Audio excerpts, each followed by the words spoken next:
We went from "Thou shalt not kill" to Well, "Do not boil a goat in its mother's milk." What? How did we get here? someone summoned a demon, and that's why the flood happened. We are going to begin some chaos today. Are we not already? Well, like new chaos, I guess. Like chaos we've been building towards, as we're potentially a battle, a war. Like I'm apprehensive to call it a war because if it was a true war, like all the Animaesus would be here. It's just the Lapids, so it's like we can say the war of the Lapids, I guess. As you have inspired, convinced, and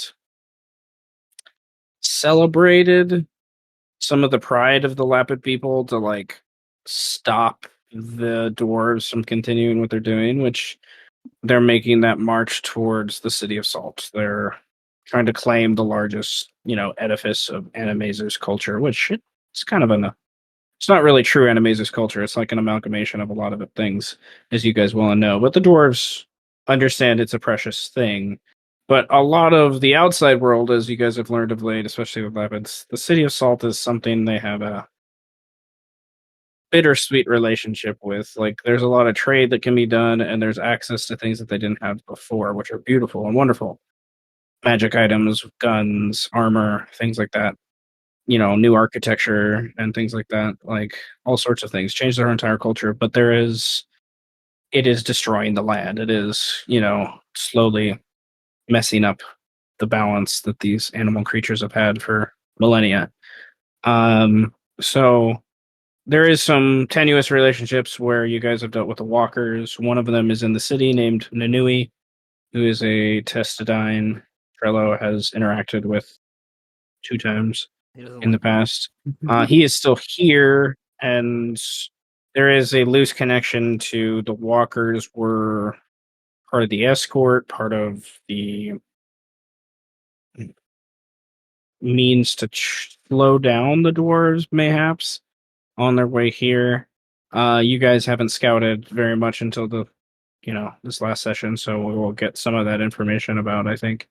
And it's kind of obvious Nanui's like waiting for some of those things. During all this, I'm saying all this because last session was like a chunk of time went by, and there were some things I wanted to kind of throw in there as well. But most of the last session is preparing for battle. For the invading Jourvian dwarves. And Eros believes the group will have better luck connecting with some previous contacts they've made in the Dragon Rider land, so they are teleported there with Sarik's powers. After he spends a few days summoning elementals and getting them to work to forge spears and maybe some other weapons for the Lapids and gathering the materials, Zorn and a salamander elemental were summoned. They there was a scene that I enjoyed last time of Eros and Sarek kind of staring at each other for a moment as Eros tries to give him the information Sarek needs to teleport to the Dragon Rider lands. Kind of a test of wills where eventually Eros loses because Sarek doesn't need to blink. And apparently doesn't even breathe either. Once the circle is ready, nevertheless, after he gains the information he needs, Eros, Sarek, Strike, who wishes to fight a dragon, test himself, as well as Liam, all go to the Dragon Riders kind of academy. They immediately find themselves when they arrive inside this large atrium, kind of akin to almost like a courtroom or large meeting room, but something clearly created on a size needed for dragons. Like it's not made for medium creatures by any means. And the stone is obviously hewn, crafted, whatever you want to say, with magic and fire rather than like picks and things. And there's even like stalagmites, stalactites, pillars that have been repaired, parts of doors and things that are like solidified with this ice breath magic. It's obvious as well. They're soon after just kind of taking in the room, met by a servant named Sandy. who is sent off to find a lick for the visitors to arrange their means of commerce and what they need for their protective ventures in their lapid lands, literally on the other side of the world, from where you guys are. Which like we put the globe literally on. Yeah, nevertheless. Alec comes down and introduces him, and everyone kind of introduces themselves for the most part. It's, like sort of like they're like three of you did, but nevertheless, they get to business quickly. Magical items, explosives, how they need to get an upper hand in some way, shape, or form, to assist with their future ventures. Um, hey, what's up? Nova? Just doing the recap. Nevertheless, um, got to the point of you guys going to the Dragonlands to purchase things. Wildebrand comes in after Alec, White Dragon, and doesn't like the smell of Strike. Strike rages and prepares himself for the presumed threat. Wildebrand charges, claws and bites thrown around. Wildebrand kind of throws Strike and escapes up above. Strike jumps up and grabs him. And, Wildebrand eventually escapes. Obviously, his pride wounded in the process. Meanwhile, Alec leads the rest of you to his library to get some more information about what you guys are looking for specifically, so he knows how to and where to send you throughout the lands and how to teleport you to different towns and cities, which is kind of what my brain kind of implied by how you guys were able to get a lot of that done so quickly.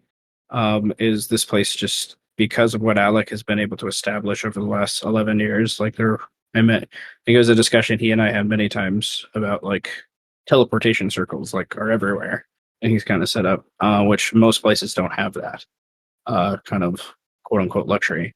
Um, but in the conversation at the library, a little, I think it was also slightly before they left to the library, Alec introduces his young son, Altric Tith, and talks about his other daughter, kind of in the process a little bit too, and the idea of the destiny his children kind of hold in the lands, despite also being quote unquote kind of half breeds, because they're draconic blood that definitely comes from Alex experimentation, I think would be this kindest word. Um, he hints to kind of the politics of the elven throne and how kind of those things kind of have a play into his children, which is, I think, why Alec doesn't join the group. I think was kind of what he was hinting to inevitably is like there's more important, there's things that he needs to do more important here. But that inevitably leads to Horganoth volunteering himself. But that doesn't quite happen for a little bit, but I think that was part of the reasoning, at least from my backlog of thoughts, I guess. Strike, after his fight with Lillibrand, goes and searches for magical tattoos, these monk wraps and things to help with his unarmed strikes. And Eros is able to arrange a meeting with Nestor, a weird gnomish alchemist that lives here, to get some black powder, basically, inevitably, is what they get. Liam finds an easier means and a quicker means to kind of sell things than he ever would in the Animaesus lands without having to travel a very large distance, which he did, but like, I don't think, Liam doesn't have free access to teleport whenever he wants before this point, I think. And deals with this weird, I don't know, yeah, weird maybe. Gorn is not your typical dwarf, as I see it in some ways. But Dragon Crafter talks about some of the things. We loosely talked about some of the things that were available. And then Alec and Sarek spend quite a bit of time researching in the library and going to the rookery and looking at the information the dragons have, let alone that Alec and his predecessors, the previous dragon riders, have gained about just what makes a dragon, anatomy, physiology, magic, etc., personality, stories, various things. Um, we're introduced yet again to silencers is their name now, but Squelcher is with the spirit of Squelcher inside, and talk about um craziness of that in some capacity. But they eventually go to Nestor, which is has a new workshop that's they're working on levitating the entire city. Basically, but they almost have it complete by this point. But certain parts of it can levitate, but trying to make it so like it doesn't destroy like everything. But it takes prime process. Liam has a conversation with Alec and kind of finds a place where he's comfortable enough to talk about his past, sort of, revealing his true form, understanding that there's a power here that Alec possesses that he's almost jealous of. And then there was this very, very, very um one of the things that really stuck out for me last week is Alec's response about, "No, you don't want to be me." Like, you don't want to steal the message. You don't want to kind of go those things. Um, and then eventually Horgonoth, through Eros and the other thing is heard, he agrees to like join you all.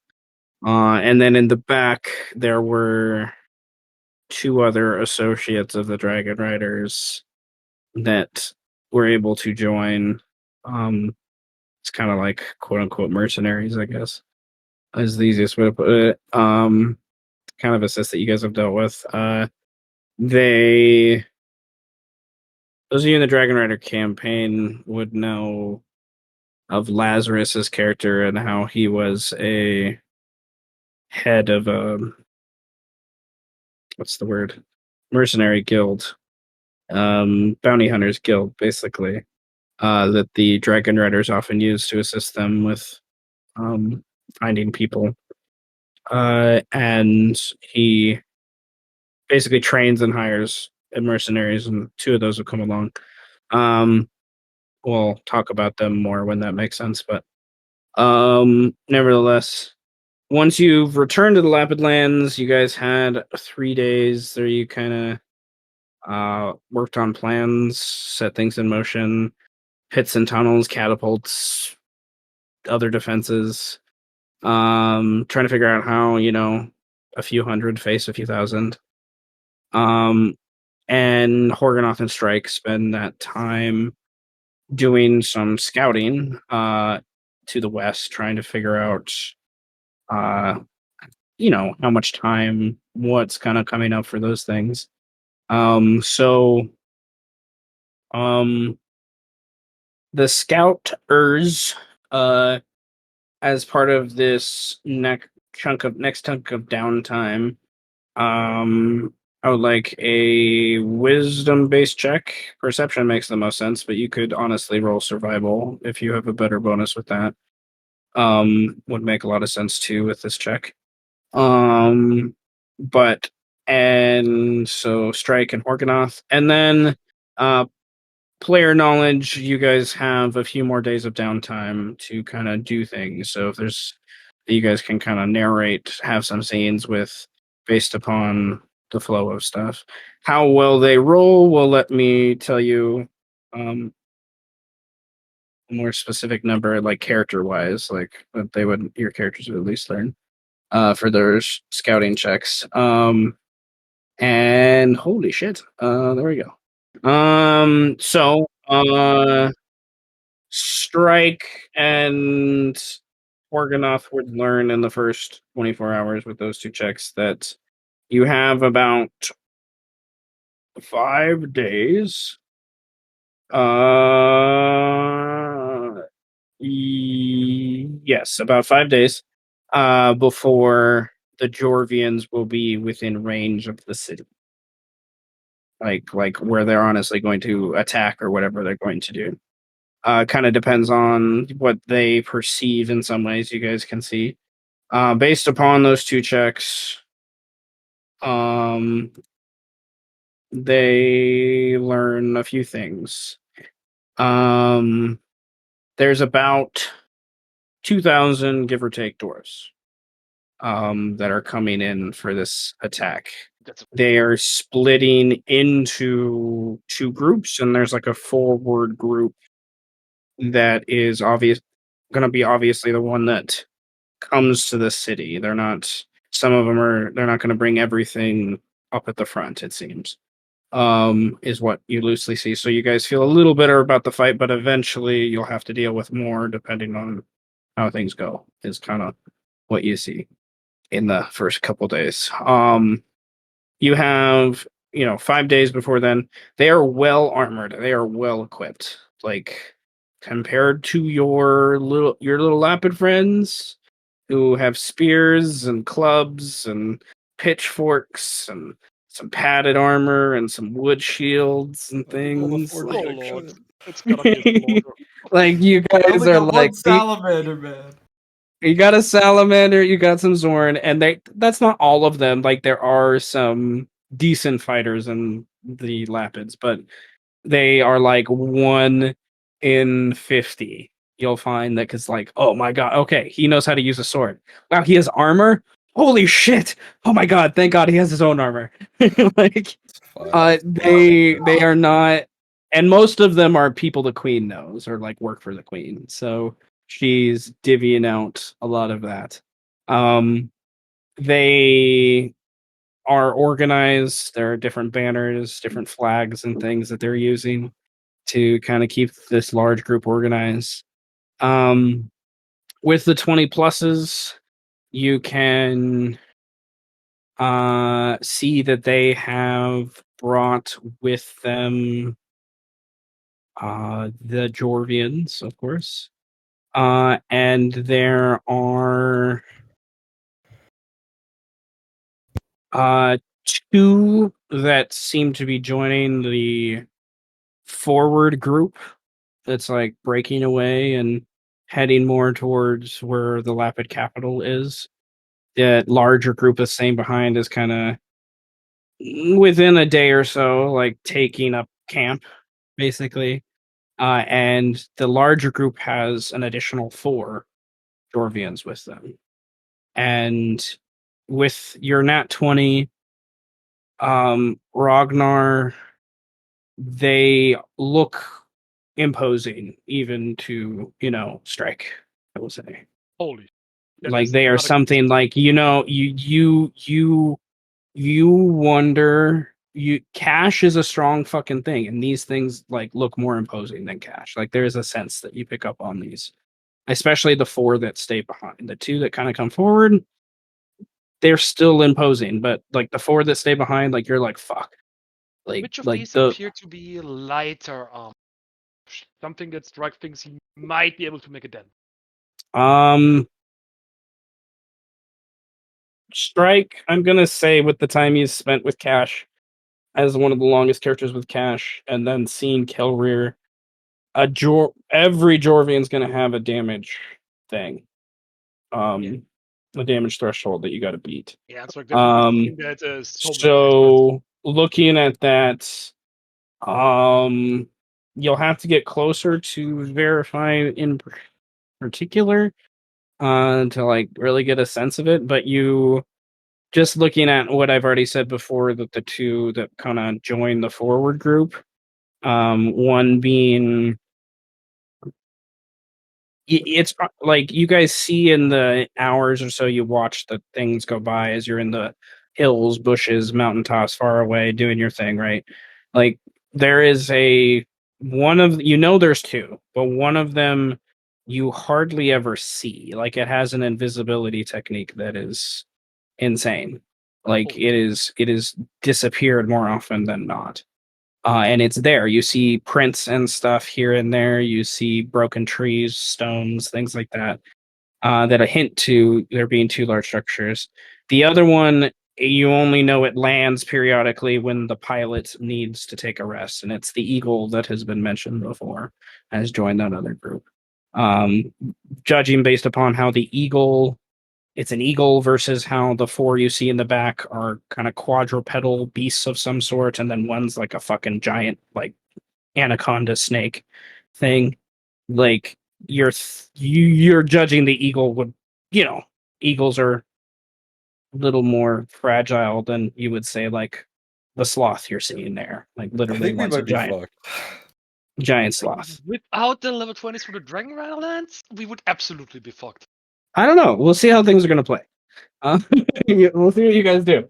I made a flowchart. I think we might be fucked. To determine what happens Oh, did here. you So, did you check out that yeah, I found something similar to that, and yes, that kind of Yeah. got me started on my brain search. And Yeah, then yeah. So we'll see how much. But nevertheless, Oh boy. with regret your everything. 25, with the nat 20, with the 25 plus, the last thing you kind of pick up on is there's the main camp that's setting up, right? And then there's the group that's like making their way to the Lapid quote unquote capital. Like they have some understanding of where it's at. It's obvious by this point. But back to the main camp when you guys spend time there, Strike notices you've seen a couple of these camps, and this camp is, other than it obviously having these four Jourvians, and that's like the odd thing. Everything else is like basically similar. It's a bunch of dwarves, they're wearing armor, they have these weird dome structured hut things that you guys have seen before. There's a couple of these ruby plate batteries that, well, I'll call them for now, that you guys have stolen for your own purposes, that they have for their own Jourvian still, and things like that. But in the center of this camp is a large, I don't want to say tent, because it's not made of canvas or cloth by any means. It actually looks like it's maybe made of stone. Is this dome structure, about 25 by 5 foot wide. It's the first time you guys have seen anything that would hint towards like a command tent or anything like that, as those that like would understand military things and stuff like that. And outside there, Strike sees a what he would interpret maybe as at first, if you didn't roll the nat 20, a like fifth Jourvian. It's not. It is an automaton that stands out front as guard. That is the size of a dragon, like that you guys have seen before. Like it's a huge creature, to be sure. And Okay, it's land knowledge, is it like a huge Warforged thing? Or Warforged basically, Titan? in simplest terms, it's a huge Warforged things, but it's not a Warforged. But like, yeah, if that helps you visualize it, yeah, like it's definitely like sentient, and like nothing's piloting it. It's just there. It's like obviously on guard, and like its left arm looks like a giant gun, I think is what Strike would interpret it as. Good thing the dwarves suck with. I just have a great idea. So that's what you guys this is within, you would get back within those, probably report a few times back, jumping back and forth between places, maybe using some teleports and stuff to reorient, get different perspectives so you guys can stay hidden. I'm not worried too much about that hidden part of it for this scene, because you guys both have decent stealths and magic to assist you and things like that. There's some more teleports and Yeah, this scene that's not so important, but nevertheless, you would get most of the scouting done, and then it's kind of like the discussion is like be back and be ready to be prepared within 2 days of them arriving. So, everyone kind of knows where you are. You guys can push that if you want, but that's kind of like, I think, the discussion by the queen and everyone, that she wants to make sure we know where everyone's at, and like, we have everyone accounted for and prepared and da da da da da. I have a fun idea. Could I figure out which dwarves or other things were piloting? Not without getting a lot closer. Not without having to really roll some stealth checks. Well, how would a 28 suffice? Because I have an idea in Hi, mind. I'm joined in. I don't think you should. I think this is a what? Oh, okay. Well, he's joining in. I'm better than you. Yeah, that's just my. By the way, Okay. I can't roll So any. I rewind, know, okay, I know. rewind 2 steps. Then, if this is what we're doing, I have one question. Yes. Is this the camp of the forward advancing party, or is this the main camp you're investigating? The forward. Okay, if Strike is joining in, then it would just be the forward advancement. I mean, Hul might not know you, but he's not going to be a total dick and just leave you to die. I mean, Hawk sourced, so they're at least kind of. So it would Okay. be, it would be the forward camp. Okay, Yeah. then, part of me was hoping you two would say, "Let's investigate the camp." I'm just gonna say. Oh, I have an are we doing amazing the idea. stealth? Because I just have. Are we doing the- These two have been doing. They left end of last session to do some scouting. That doesn't mean you can't assist with this and retcon some of that because I know you left. Well, if they're doing the listen, if they're going on the fucking night stealth assassination mission, I want to be a part of that. That's not.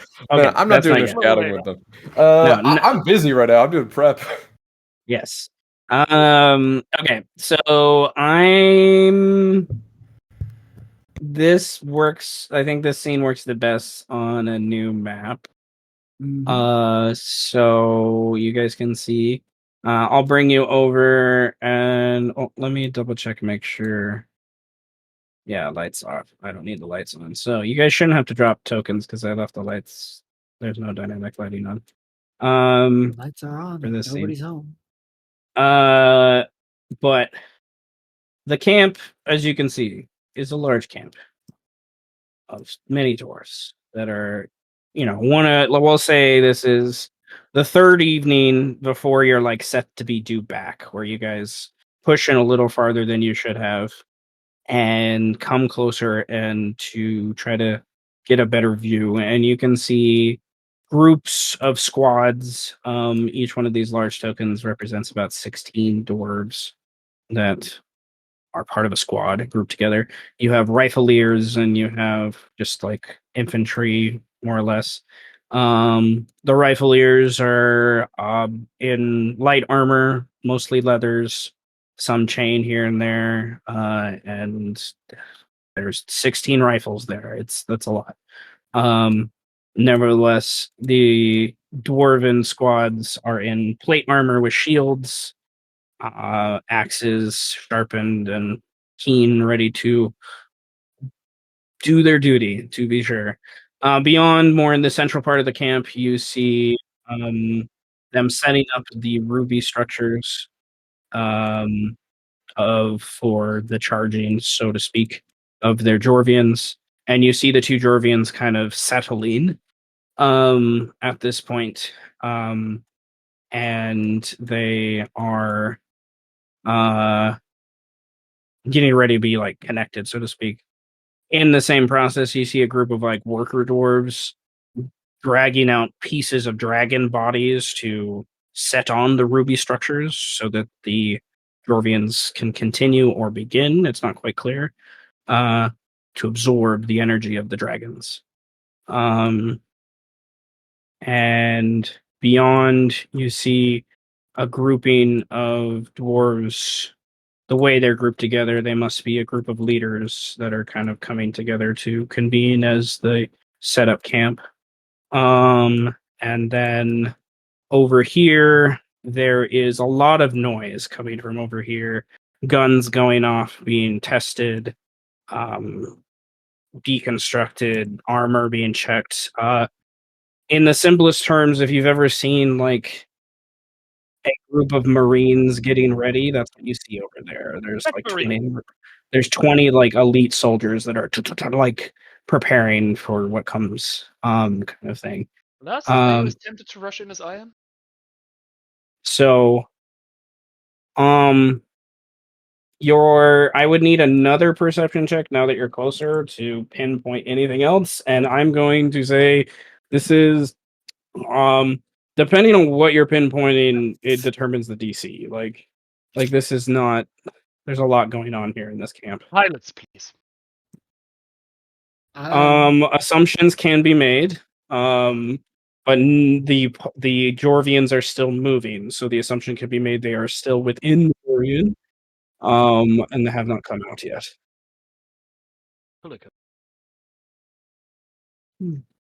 So there's someone inside one of those things, yeah?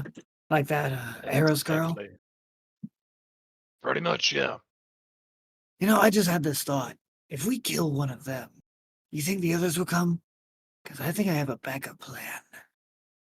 What's your backup plan?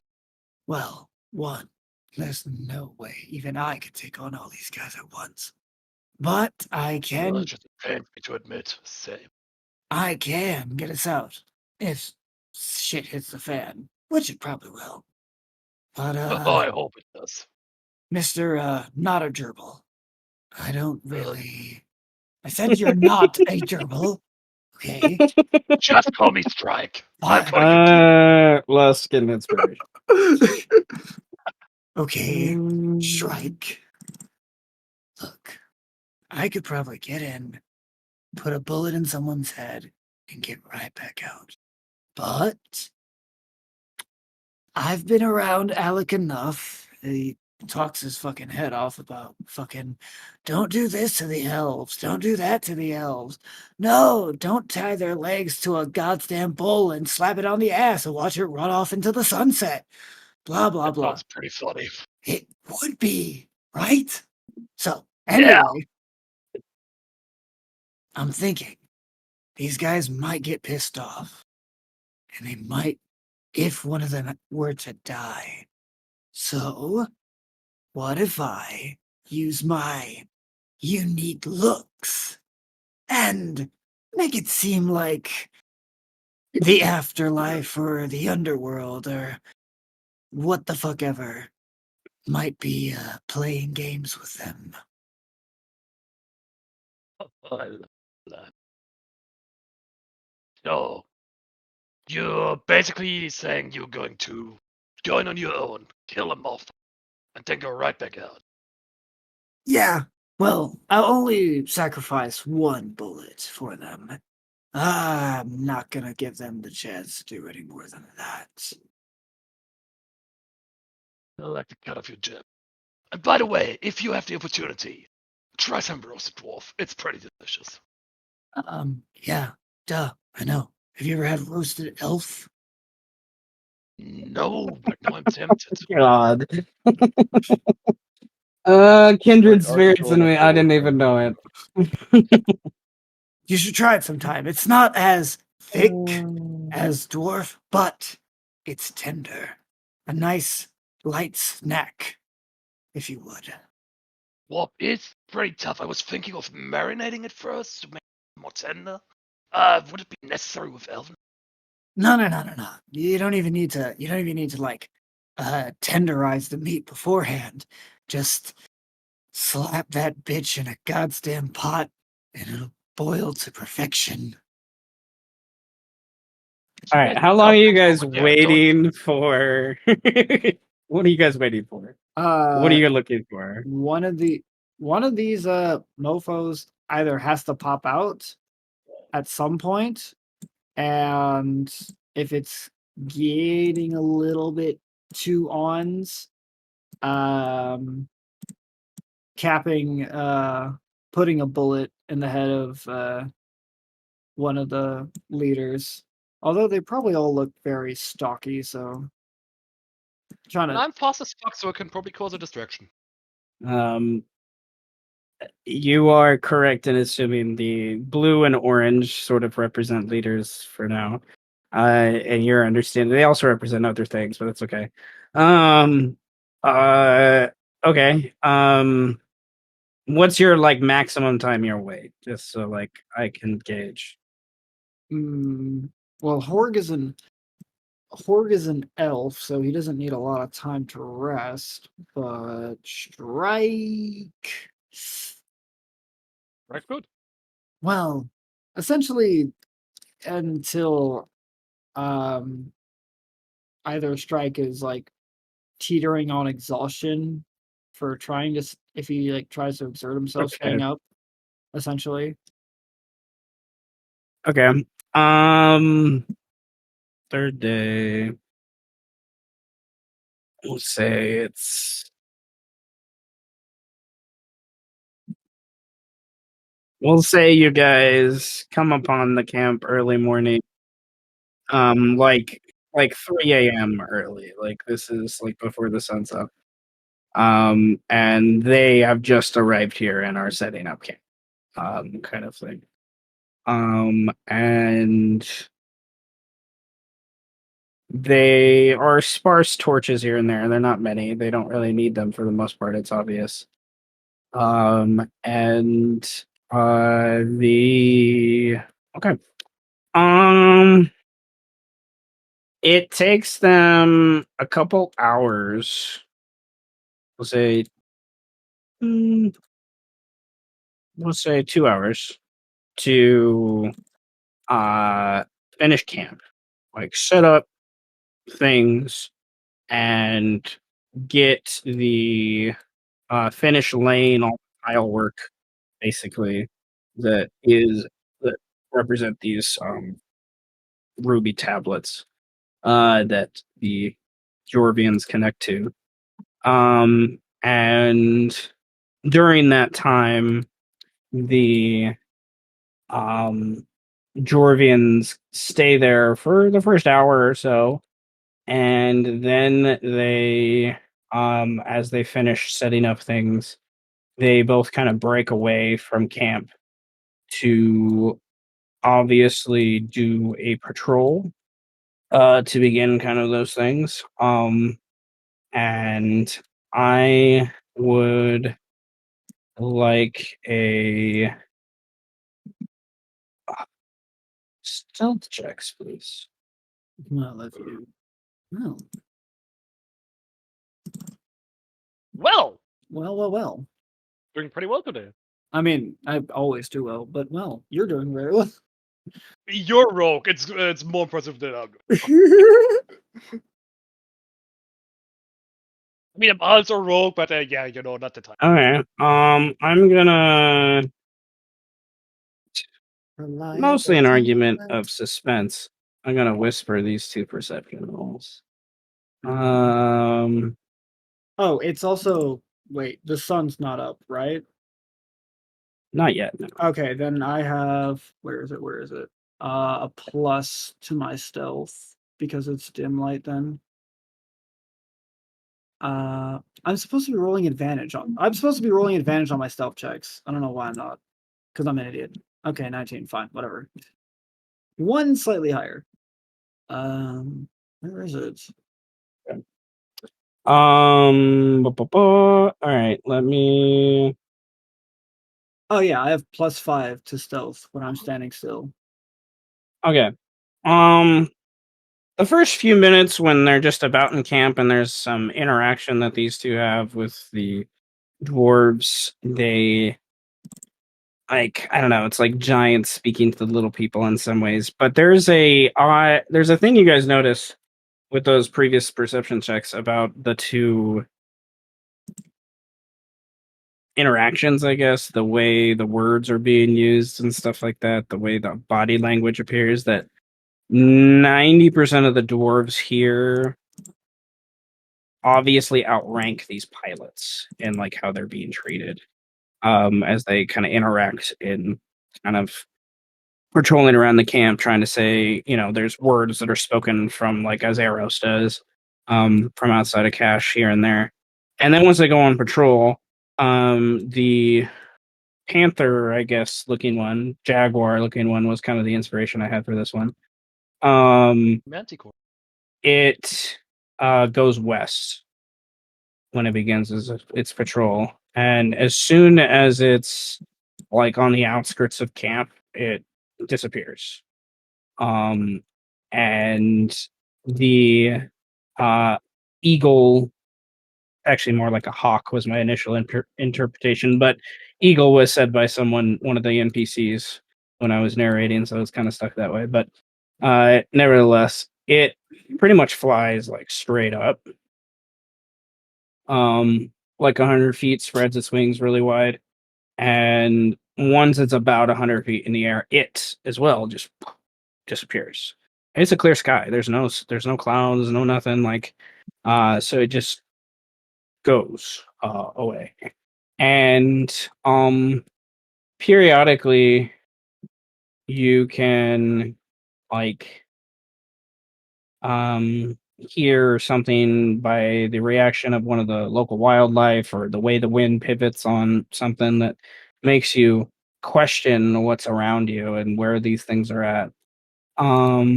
But nevertheless, about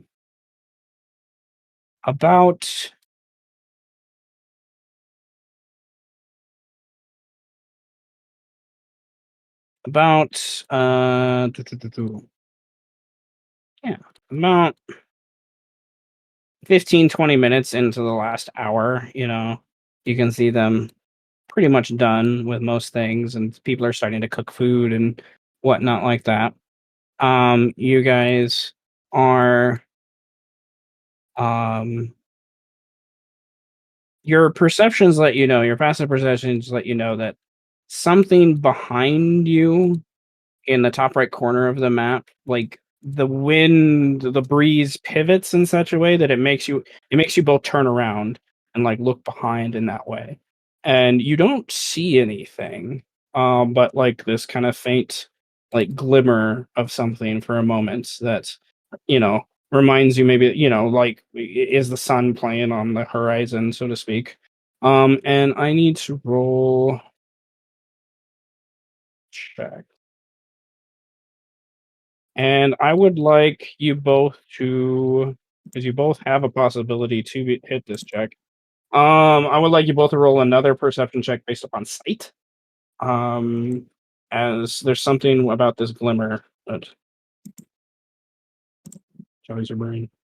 You guys shrug, aren't really quite sure what it is, and they continue to kind of go about their nightly business, and 27 ain't enough. I'm fucking terrified. you you feel this like rush of wind that's like weird that comes from the south part of the camp. Within a few moments of that, what do you two want to do? You feel that? Oh, I feel something. And I don't really like it. I don't either. I keep seeing weird shit. I don't think it's anything, but I doubt. You think there was something bad in it? I've had growing up, I've always felt like there was someone with eyes on me. It kind of feels like that, yeah. Now it feels the same. I'm already used to someone being inside of me. I don't need more eyes on me, though. First of all, raise.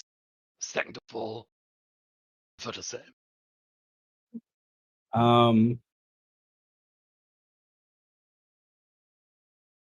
You, in the few moments that you had to speak there, it was quiet, and then from the far side of the camp, you hear a group of dwarves yell out something. Do any of you speak Dwarvish? Horde. Do either of you, I does should say. not. Wolfish. Wait. I should have. I can't remember with this group. Which is okay. Okay. If it's okay with Horde doesn't speak Dwarvish. But he has existed around dwarves for a while. I mean, I'll leave this to your discretion because I think Okay, it does roll make an, sense. roll an insight check to see if you can pick up on it because it's a distance away. Okay. Your passive perception's more than high enough to like hear the words. It's just like, can you interpret based upon the dialect and things? I guess the That's best I fine. can That's do fine. is do some oral decoy of mana illusion. Get the attention of us if they're going. You have been around dwarves a lot less than Horgonoth has. Yeah, just with the So if come you up don't and speak the total dwarvish, distraction.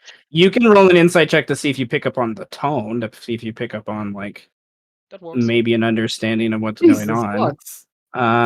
Okay, both of you. I was like, I was thinking DC 20. Okay, both of you hit the insight, easy enough. And then to get the idea that someone's giving orders to check on something, and then your 30 nat 20 lets you see that near where the leaders have started to set up their dinner, they have grabbed things, and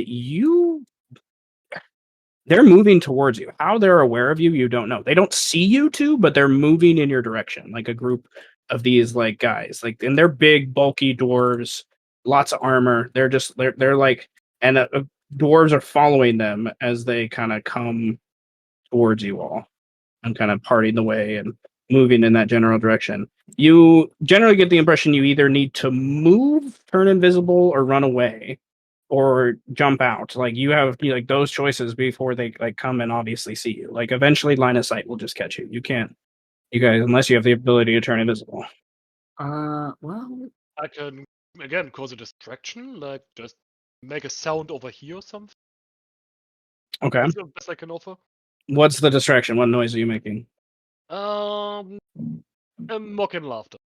A dwarvish, Okay. I guess.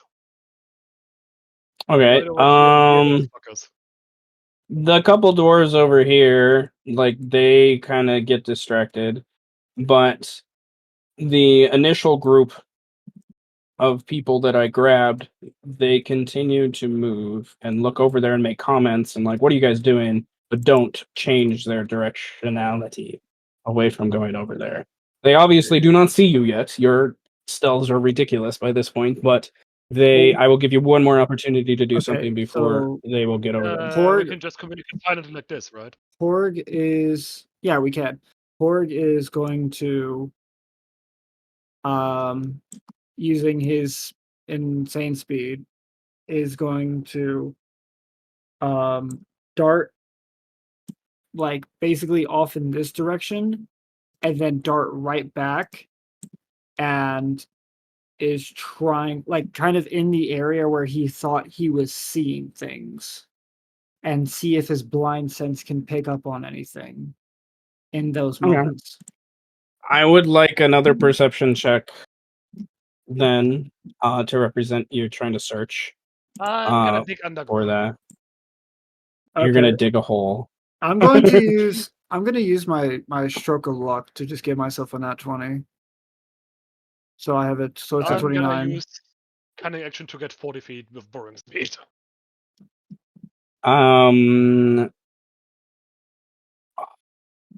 Okay. Burrowing speed. Okay. I would like a stealth check if you would like to make sure the burrow doesn't look like a burrow as you dig below. That's not very good. Okay. I can also pretend like I Horgonoth. just dug up here and kind of go, where the fuck am I? The rock turn somewhere. Horgonoth. Nat 20 is a 29. Okay. We're playing with big numbers here, guys. Yes. So the biggest numbers. You said bring the big guns, bro. We brought the big guns. I brought the big guns too, guys. I know, that's why you said bring them, Horgonoth, bro. you dash, and I want to reward the nat 20 and give you an idea that there's something you feel there, but you don't like. It's like a sixth sense feeling. It's like your demon sense. It's like that's what's coming up. Like you sense like a heartbeat or something. You don't actually see or really perceive exactly anything until you get right in the middle of this moment, and that heartbeat, you know kind of where it is, but it's out of your reach. There's something that is in the way, and you like if you want to say you reach up your hand, you touch something, but you're not sure what it is. It's like touching like an iridescent like TV like phone screen, or like an old Game Boy or something like that. Like there's some weird like iridescence there when you touch it, but you're not sure what it is. Memories. Okay. Then, as Horg obviously notices the burrowing. So, okay, this is what we're gonna do. To just this dwarf right here. Nothing against them in particular, but they're getting a silent bullet to the fucking head. Dwarf in particular. So they I'm have. glad I gave her a helmet. So that's a 30 to hit, and they have to make a DC 20 con save.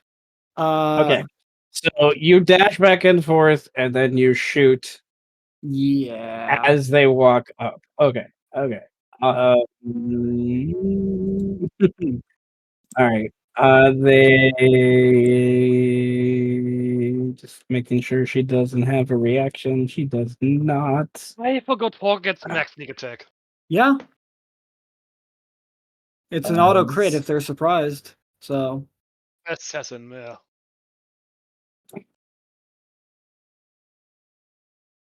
and I'm imposing disadvantage on that con save as well with inspiration. Okay. All right. Don't you get max damage on the other stuff too? Did you set it up? Not sure we had it in Dragon Rider. it's not. I don't have an auto crit thing, so I'd have like, it's just an additional 32 damage. No. So just an additional 42. Yeah, Gotcha. because I already have my sneak maxed already. It's just the base attack that needs to get maxed. But the fact that crits are always max damage makes it so much easier, so that you don't even have to set it. And that's a fail. Nice. So let's see. That dwarf is going to take 26 plus 32 plus 25 plus 60 times that by 286 damage. And that's how you want you to be Holder. Yep. Horg is back, baby. And this is a silent bullet. Part of me would love to say, and she's still no. Part of me would love to say that, but no. Even more terrifying than Horg. Okay, so you shoot her, and the bullet obviously has some sort of necrotic something imbued into it. Explodes her from the inside out, pops her like an overripe can of tuna. She's wearing plate armor. Yep. And she falls to the ground. This dwarf just like covered in her viscera, just what the fuck? No, my sister, he says in common. And then he turns looking and sees Horgonoth. You're not invisible. Nope. I gotta get my bingo card out. And looks at Horgonoth and in Dwarvish yells demon. And when that happens, readied things go off that I had ready. So I'm gonna do those two ready things. Okay. Okay. So one is going to be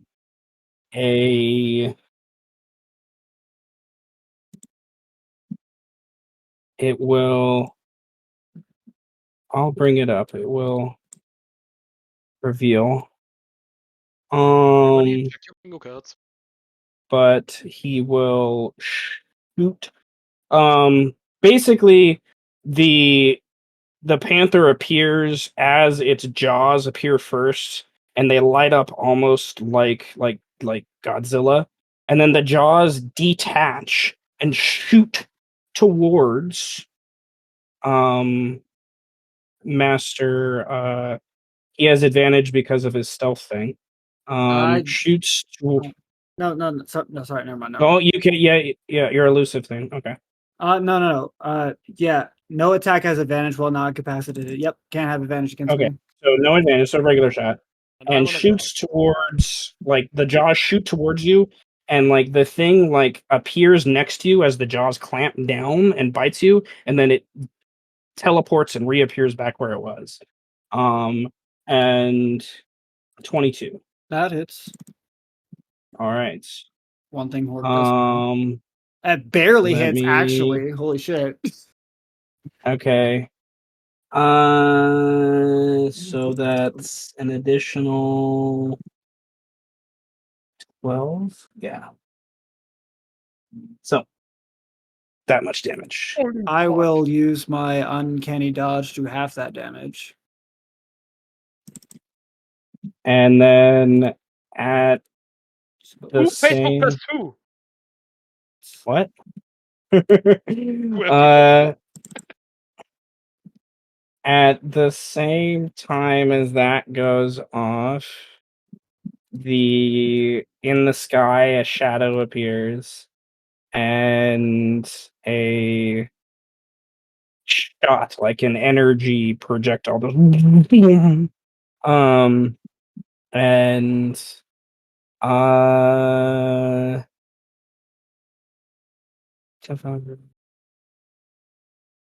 Strike, how far did you go down? 40 feet. Okay. Organized. Leave the 35. Ah. That hurts. And it tears 10 feet down into the dirt. And you kind of crumble down into the dirt as it rips into the dirt below you.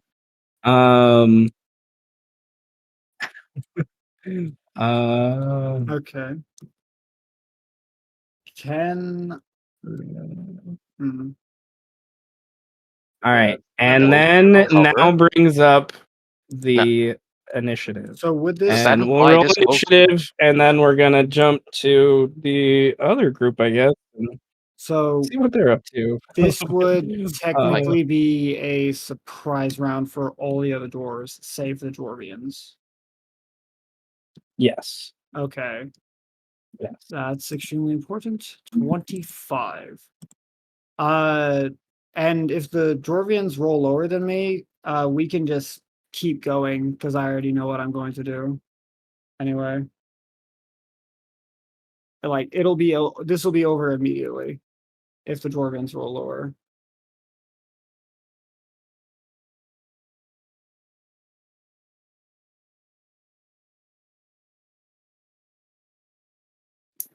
No wine. All right. Okay, yeah, this is over. So Horganoth is going to go into that tunnel that Shrike burrowed, and he is just going to cast Fallen Enigma and teleport both of them back to the others. And we will take a total of roll 10d8. We will take 41 damage. I'm gonna be so surprised that teleporting suddenly hurts. Yep, we're gonna take 41 damage for this. Oh, You've done teleport a few times by this point. Yeah, this one you're not sure why this hurts. But yeah, okay. So you guys, all right. Well, okay. I didn't have to roll initiative. I love it. Rain trembles. It feels like it's on fire. And Horde All just right. vomits up blood.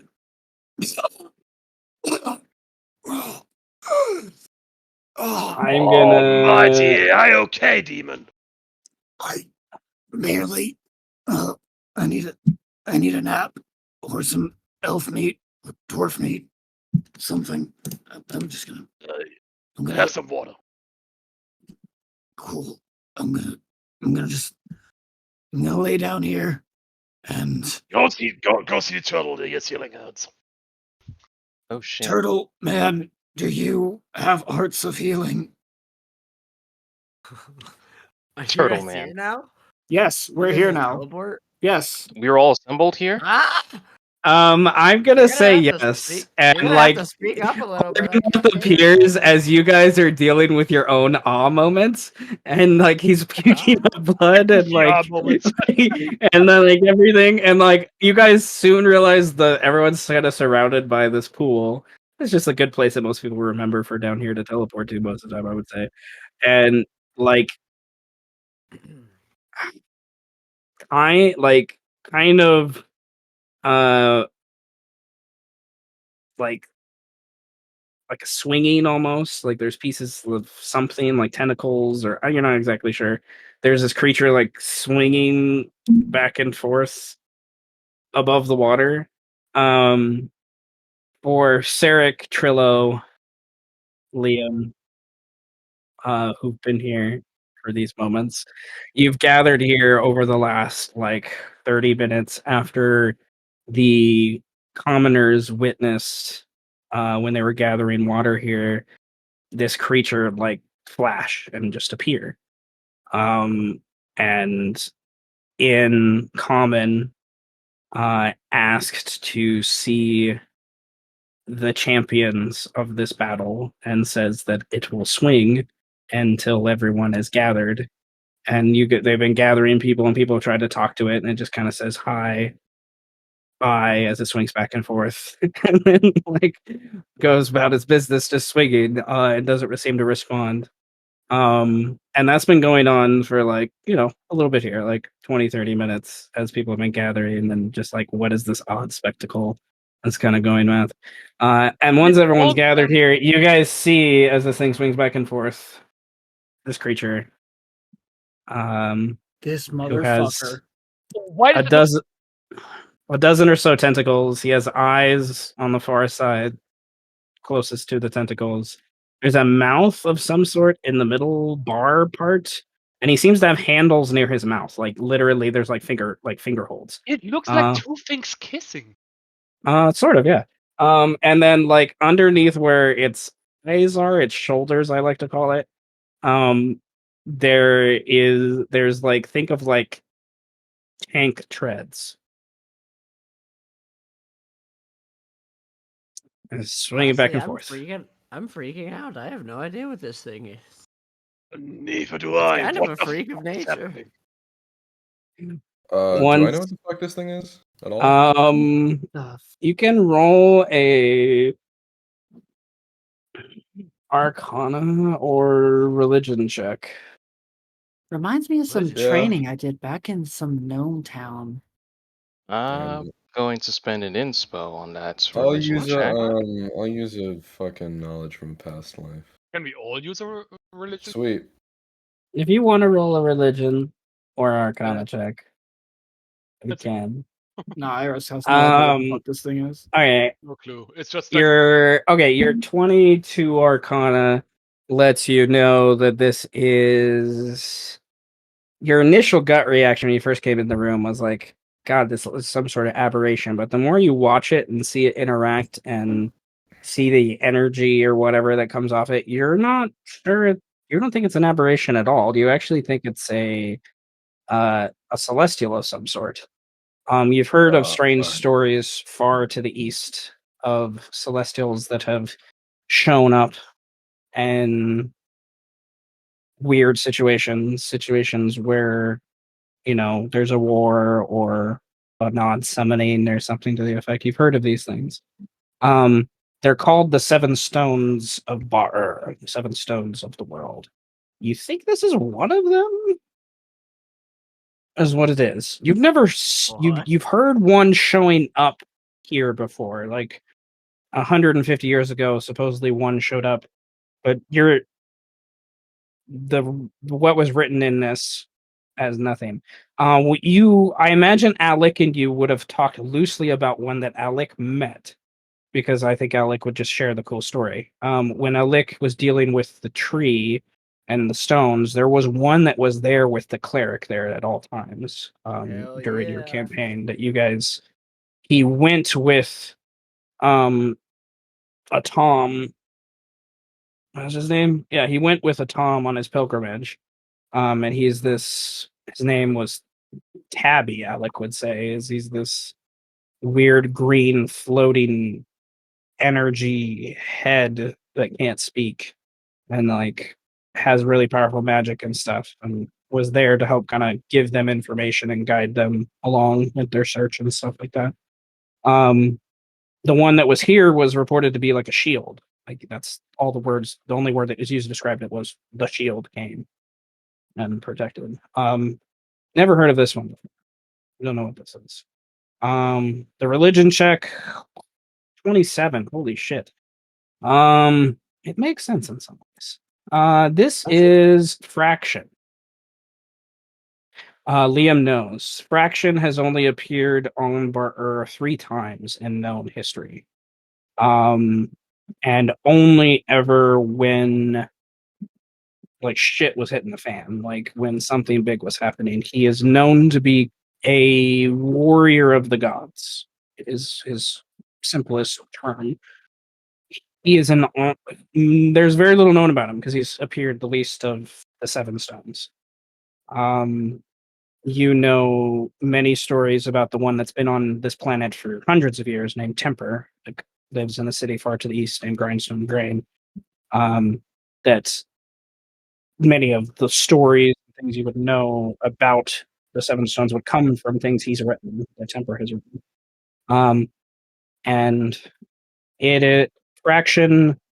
The only other thing you would know is each one embodies like a what's the word? Quality of sorts, I guess. Temper is creativity, bugle is awareness, Abby is knowledge and intelligence. Ricochet, the shield, is protection. Fraction is change and speed, movement. Is kind of usually what he's associated with. So swings back and forth. A couple of no one else seems to recognize this, and then Nanui kind of yells out something about the Seven Stones, and then all the commoners are like oohing and eyeing. Oh yes, my grandma, my great grandma, she told me about this, da da da da. That they would come in our times of need and things like that. And in these moments where everyone's kind of just absorbing the weirdness of the situation, and Strike is here and getting his bearings. Once Strike kind of stands and looks up at it, the thing stops swinging and kind of does like a weird flip, and somehow very gracefully using these odd tentacles like a spinning whisk lands next to Strike and Sarek and Horganoth. And he in common says, I Fraction. What? Except quick question. Horg, back in the campaign when Horg saved Balsa, he used one of those 7 stones to cast Wish, right? Yes, that was Tabby. Okay, yeah. With a 17 insight, would Horg recognize a connection looking at Fracture? Yes. Yes. I think enough to know that they're like you could see Tabby like resting perfectly right above where his mouth is and making his like turning them into shoulders and head. Like you could see that happening. Like it that insight. Like they are meant to come together at some point. You're like that that thing. Oh God. Gather your bearings, then speak. I'm literally dying right now. Please. Grillo, help him. You're fine. Hold on, whatever. I cast Wither and Bloom. Well, you can heal a fucking roll a hit die and add fucking 5. Okay. He Neat. absorbs some of the water. Okay, 14 HP. I'm literally at 2 HP, by the way. You're Holy alive. shit. You're alive. I barely. So I the wonder- teleportation was a Right. gamble. It was an extreme gamble. I could have just. I wouldn't be dead because it wouldn't go that far past my hit points. But I could have It been would be unconscious. pretty dire. I want to say Liam, almost like in a trance-like state, would get closer and closer to where Fraction is, and kneel in a sense, speaking in a combination of both Sylvan and Primordial, like things like, or like, what would he say? Something like Oracle of Change, Oracle of Speed, Master of Motion, Child of the First Changelings, something like that. Remember, Primordial in this world is German. No, Sylvan is I German. thought it was is. Sylvan. Sylvan is German, but Sylvan. Yeah, that's it. nevertheless, when you speak Primordial, your passive insight would be more than enough to pick on that he doesn't understand Primordial, which is odd to you. But he understands the Sylvan quite well. And when you start to compliment him, he kind of gets on his tippy tentacles and like pushes himself up and like spins and like with each compliment. And in a broken Sylvan, he responds, "Speak best words. Say more. More say. More say." Oh god, he's crazy. Hey, why are you here? I He think Oh, hi, looks by the way. he looks over at Sarek, and in common he says, "Names given. Me no names. You be stars. Me help." Okay, I'm pretty stupid, but even I'm not dumb enough to understand that. Oh, this is fun. Yeah, no, I get what he means. Yeah, I'm so confused. I know you, Sarek. I know you.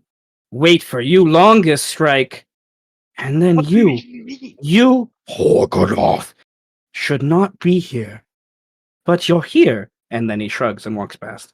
Wait, your name is enough? Yes, I've already told you that. And Oh, I and, forgot. and you. Why did you name your name like that? And 'Cause- in Sylvan, he says to Liam, your other name. He doesn't say Liam. He says your other name in Sylvan. And I guess And someone he would really gives you he gives you like a long bow. Like everyone else can see that this is like kind of there.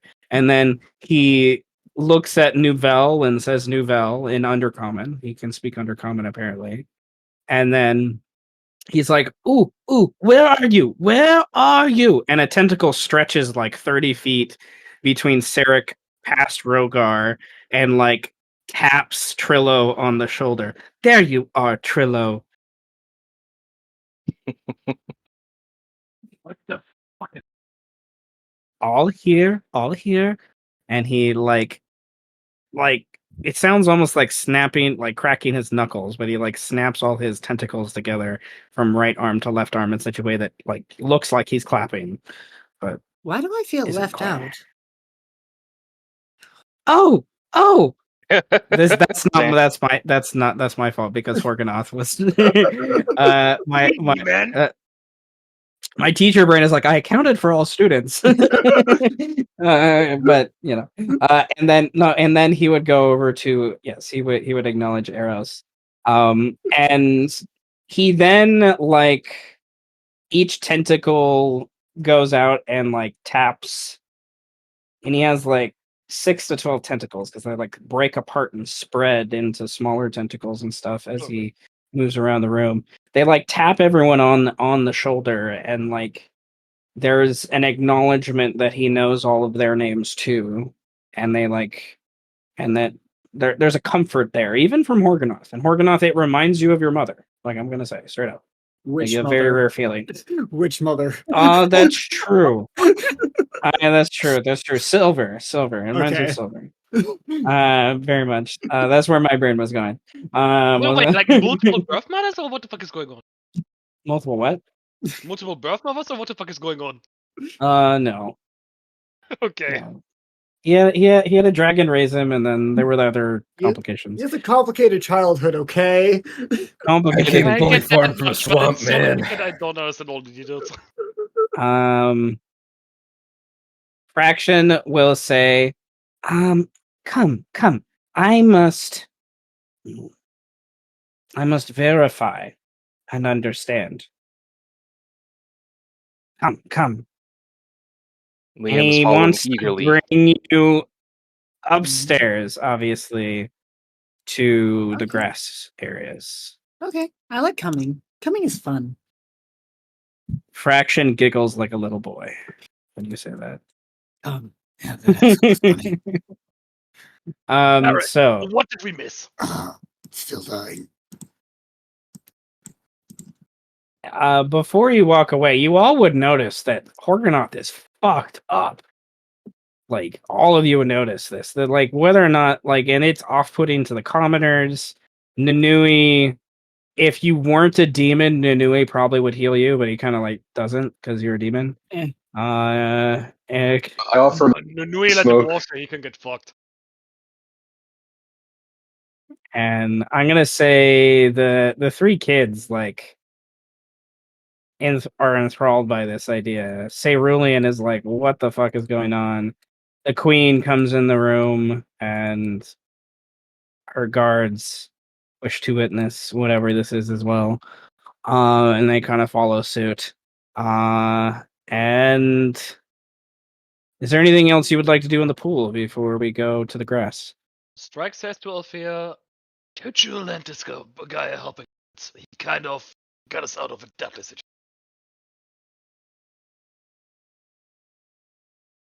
You're asking Fraction? Well, I'm asking Althea to heal Horgonoth. Oh, so he'll. Miss Baby said. Because without him, we would both be dead. Oh yeah. What are you talking about? They They would totally. They would have got up. They would have totally kept you alive so that they could siphon you into their Jourvians. Come on, they wouldn't have killed you. Oh yeah, you would have put him Daft Malik. Gotcha. All right. And that what do I got? teleport was What do I the got? only reason I was even comfortable with even walking up.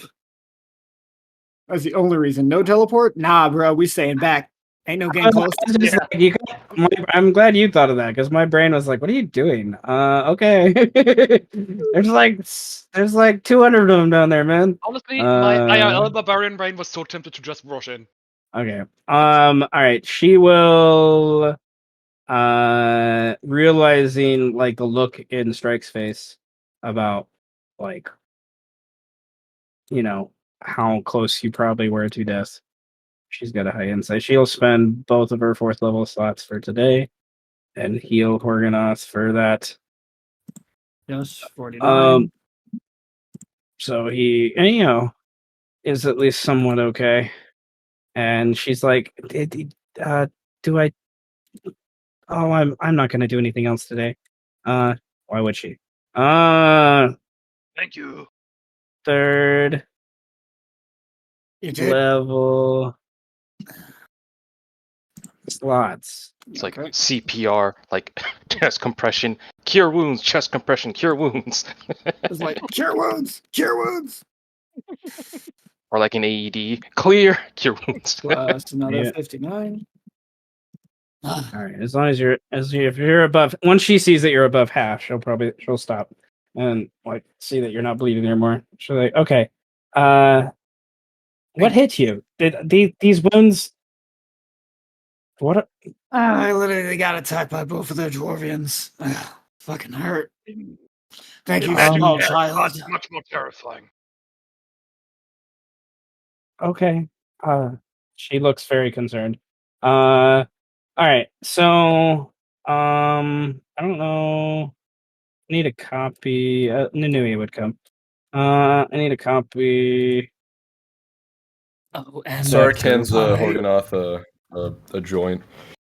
Cool. Take the edge off. Oh, fuck yeah. Or easily smokes Medicinal it. blend. Small blend. It smells like flowers. It makes smells you like feel nice and warm. Smells like shit. Oh, do you want the worst ones? I don't usually use those. Here, hold on. Oh. It gives you one that smells like blood. Ah, now we're talking. Oh, yeah, okay, yeah. Now I know your tastes. Good. Oh, and Strike, my name is literally an abyssal language. Okay. As we transition, Yeah, I'm gonna I got go Wait. This is the language run I to speak the some restroom. What does it I'll mean? be right back. Wait, what? I speak some Abyssal. What does it mean? If I recall. All right, translated into common, it means trash. Yeah, that's what it means. Your name means trash in Abyssal. Yes, yes, it does. Why did you change your name? I don't know. Didn't feel like it. Then again, it must be very embarrassing for enemies to be called by trash. Never really thought of it like that. You make a good point, Strike. Alright, let me know. They're being killed by literal trash. Oh, tell us about that, my man. Although most people that I killed don't even know that I killed them. They kind of, like that one dwarf. Yeah, that's kind of what happens most of the time. What % demon are you? 50%. Wait, no, 75%. I don't know, it's fuzzy. 25% demon, 25% elf. Oh, I wonder if you've met my wife then. Oh, Those are actually. unacceptable levels for AK. Well, my mother is a succubus, and my dad. Okay, so you actually might. And my dad is like was a half demon, but he was just an elf only at one time. Then he. Hold on. Pause. What is a second? What? A succubus? What is it? Yes. Strike. I kind of Oh. talk about succubuses all the time. Well, I'm basically a succubus, just without all Have the you been to the demon 469th layer of the abyss? No. Sounds fun though. I never heard you talk about succubuses. Oh, yeah. There's a lot of casinos. It's pretty nice, actually. Yeah, I bet my dad ran some of those casinos. Now he's dead, so. Don't get married there, though. It's hard to get out of. Oh, whatever. I got no plans on getting married. What? Why would people even get married? That sounds stupid. Why would you chain yourself down to one person? Recently. I was really high, okay? Ah. Okay. But yeah, succubuses are like, they're demons that try to fuck you, but kill you afterwards. So, yeah. At least that's what Alec tells me, so I don't know. I keep zoning out halfway through every time he tries to explain something. Don't fully remember. It's a weird world, and there are many around. Strike, you lived in the city. Come on. Yeah, but the city was the city. It was all normal there. This is a little bit beyond. I don't know. When Umberholds start popping out of the ground and we turn them into soup, I think anything's on the table at that point. What is an umber? The thing we ate. The bitter thing? Yes. Oh, I didn't know what they were called. Okay, Fraction. Everyone's kind of gathering around, and Fraction is using his tentacles to, kind of not really paying attention to most people as they wonder, indeed, what he's doing. He draws a circle, and the circle seems to remain ignited with that orange color that dominates most of what he is. And he turns in broken common and he says, much comes. Wait, there's strong. a lot of I want to say strong. Liam at this point is like the equivalent of a small child fascinated with everything that is happening, from like staring at the light of the circle, like our children, like, as you tell story, they'll ask like, oh, what happens next, or be very emotional this is Liam's mindset right now. But he's also very excited to hear a story. So he's hoping. He's like, ooh, Fraction. Can I try something? This might help our friends. I want them to hear your story. I don't know if it'll work, but it might be fun. And his eyes go wide at the idea of story.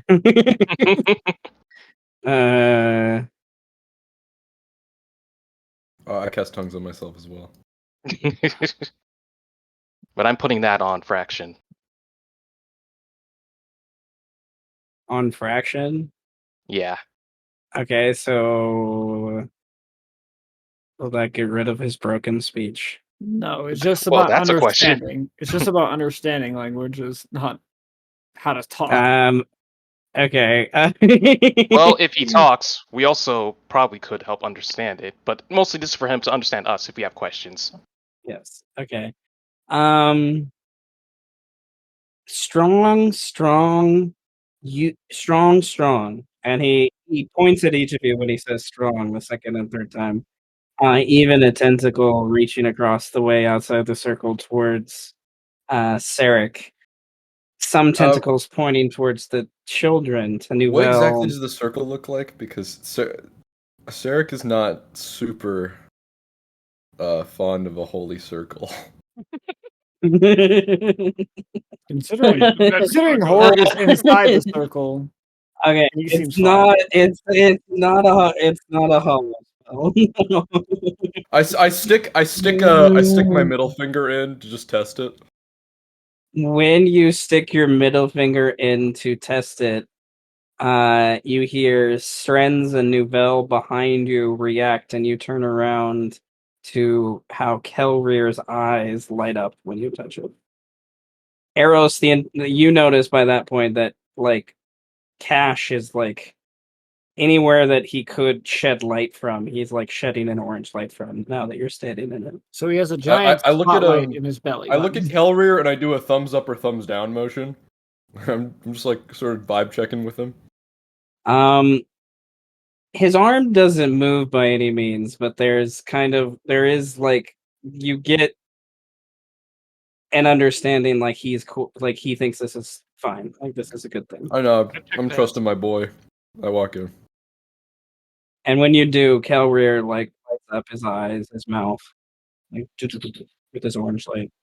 The rest of you that don't have, the thing, you guys have like a pale light that's over. The others do too. The two pilots do, but it's diminished, and you can see part of that light is connecting to the others. And the connections you have to NPCs, you can see Strike for whatever reason. You know that your light is like part of what's gleaming on Nouvelle and the children. Eros can see a similar things with Roxana, Cerulean, Rogar, Althea, Donovan, Liam, it's very much like absorbed, like he's the brightest, like it's all on him in some ways. Sarek, there's a little light that sheds on Des and on Carrie and Carl as well. Like there's like, that's like part of you. Like there's an acknowledgement of some of that connection or whatever it is.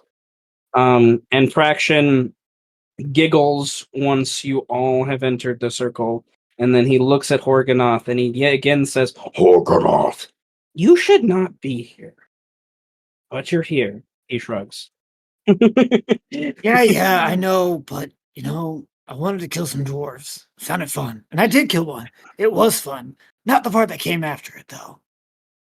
Question is Liam running around. Is since everyone's connections are glowing, would the silencer be glowing too, since it is a sentient weapon? Oh yeah, that would make sense. Definitely. Definitely. Pretty sure. Nanui comes forward. Where's Trillo? You didn't bring him on the map. That's who I forgot. Which makes sense for this We next lost our part. turtle. All right, Trillo.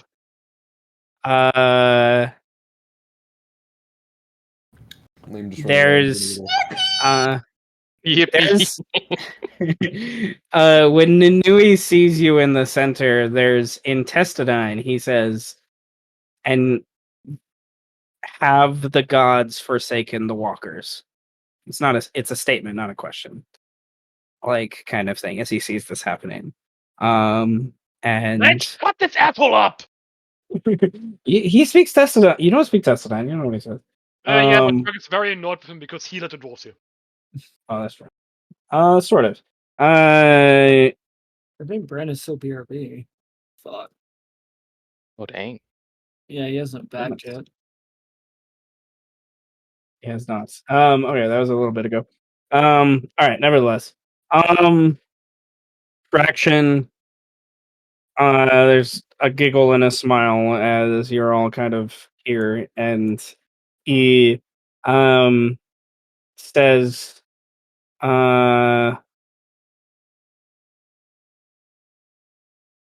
the 8 demand a show of strength and understanding of, they say, your mortal lives, a balance at work. I come to see if you're ready for a shift they may provide, seeing your want to stop the darkness inside dwarven hearts. It was not always this way.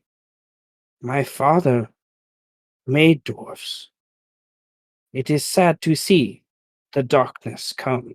And he looks, the second time he says darkness, he looks at Horganoth and at Sarek. There's an obvious acknowledgement that there's some of that there. But so you must show me strength. You must show me if you are ready for strength to be given. And he looks over at Horganoth. You saw strength. Looks over at Strike. You witnessed strength. Are you ready? As is? Yeah, bring it. Come on. I fought a god before. How hard can this test be? Must I remind you what we just Oh. nearly died? Oh, yeah. That did happen, did it? Fuck it. But with had you not been there and gambled with the teleport thing, both would. Oh, please. I'm ready for any test. I have But if you been wouldn't have been there, I would. You Look, get I want to say I've been in. Liam's rocking back and forth. Oh, sorry, go ahead. Look, I've been in way worse situations than that. As I said, I fought a god before, so I kind of know what it's like to come close to death quite a few times. Not really all that terrifying anymore. Well, I'm envious of someone. But it's poor. Liam rocking back and forth, A lot more terrible. sitting crisscross applesauce. Say, are there rules to this game? Yeah, what kind of strength to improve? Physical, mental? Is it a strength of attractiveness by any chance? Come on, you gotta have everyone. Each question makes him blink 2 times. I can't do Sarek push-ups is for just very like- long. Sarek is just looking around at everyone. He's just so amused by all of this. I can do maybe 20 push-ups, and that's about it. Well, no, I Frank has done this push-ups. I don't think they. He scratches a few tentacles on his like right side of his like eye, like, kind of thing. He's confused by the question. He obviously doesn't quite, and he just points at Eros, points at Strike, points at Sarek, Trillo, or questions pointing at Horganoth, but eventually does after he points at Liam. And it's like strength. That's all he says. Okay, I'm confused. Smart wizard man, do you know what's going on? Oh, I mean, you just ask more directly. We're being tested essentially on our different sorts of strength. I think it's not specifically one kind. Fraction. What is this test? What is our boon? I mean, I did just blow up a dwarf with one bullet. Come on, is that not strong? No. We It must consider be how much the dwarf specific suck with bullets. Do I need to? demonstration. I don't have anything to hide behind. I could teleport to the astral plane for like 2 seconds. Specific demonstrations. Does it? Fraction. Do you What know is how the test little that of narrows our it boon? down? Fraction is like confused on what to do. I think I might And have what a is our solution to this boon? situation. And Dude. Eros is going to is going to establish a mental connection between all 6 of us for least varying now. amount of times. For at least now. Variable amount of times. So now we can all telepathically communicate. Okay, maybe this will help if we have a more direct line of sight to Oh, no. your brain thing. I Whatever. was apprehensive to answer question. Scared question from Horganoth. Horganoth is on my list, but not supposed to be here. Okay, So the test is he's confused. wait, you keep saying that over and over again. Is this one of those fate, destiny, prophecy, bullshit things? He physically nods. Everyone can see him nod. His best his little shoulders nod. Okay, listen, you remind me of, I'm pretty sure that weird rock key that Roz gave me was like a brother of yours. He looks like he could fit right in between your whatever thingies. And he didn't bring up anything about prophecies. Okay. So I In in Sylvan, Liam, I know for sure can understand. In Sylvan, you hear Fraction say under his breath, "Shit." Like he wasn't supposed to say something to Organoth about destiny. So do we need to extricate that one from the circle for the test? Wait. Since when is Horgan of cool with people being... Um, Fraction gets confused at the word extricate. Sorry, remove? Yes, Horganoth passed test. Yeah, His you don't need to take the next test again. test, and you can see Fraction's like asking this as a question. He's not exactly unsure. He just knows that Horganoth wasn't planned to be here by what he was told. wait. I passed a test already. I don't know what test that was. I prestidigitate a trophy and give it to him. Oh, cool. A toilet. Nice. Thanks. I think to kind of help Both of you get an alleviate, inspiration point. That's funny. I think I want to say to help kind of alleviate the quote unquote nerves or nervousness of Fraction, Liam is gonna. Question is Fraction on the ground or is he hovering above? At least 2 of his tentacles at any given point are on the ground. He can't technically fly. Okay, well, I'll try to hover to his height by sitting on a magical broom. Well, you can't look forward. You can only look back when it comes to destiny. You can trust that some things will be connected, but you have to trust in something. Do you trust us to be able to do what we need to do? I feel like this isn't a matter of trust. From the way it sounds, it seems like Horgonoth over here is supposed to take some other test. This test wasn't designed for you. Like, I think that he already knows you're strong. So, No, no, Overkill the dwarf. no. He said there was another test. He said I passed one, oh yeah. and there was another. Did you do the written exam yet? Best? We all did the written exam except for you. What written exam? Fraction. What did Wait, guys you say, guys right? know how to. You guys know how Fraction to just write? vigorously nods at the idea of like we've all done the written exam. Like he knows this is what should be. Like, Yeah, he's so We've lost. all done right it. now. Have you studied? Have you studied? I didn't do a test. What are we talking about? I wasn't given a I written tremble. exam. No. Uh, I don't know. I only write in feces and blood, and that's very, very limited. I don't know how to Okay, write that's very all well. right, buddy. Listen. They not give me a test because I'm That's serious. gross. Why would you write in shit? That's not gonna last that long. Blood'll Oh, do, but it like leaves. also, Listen. Shit leaves a message. Okay, shit leaves What a message message. does it leave? That you poop there?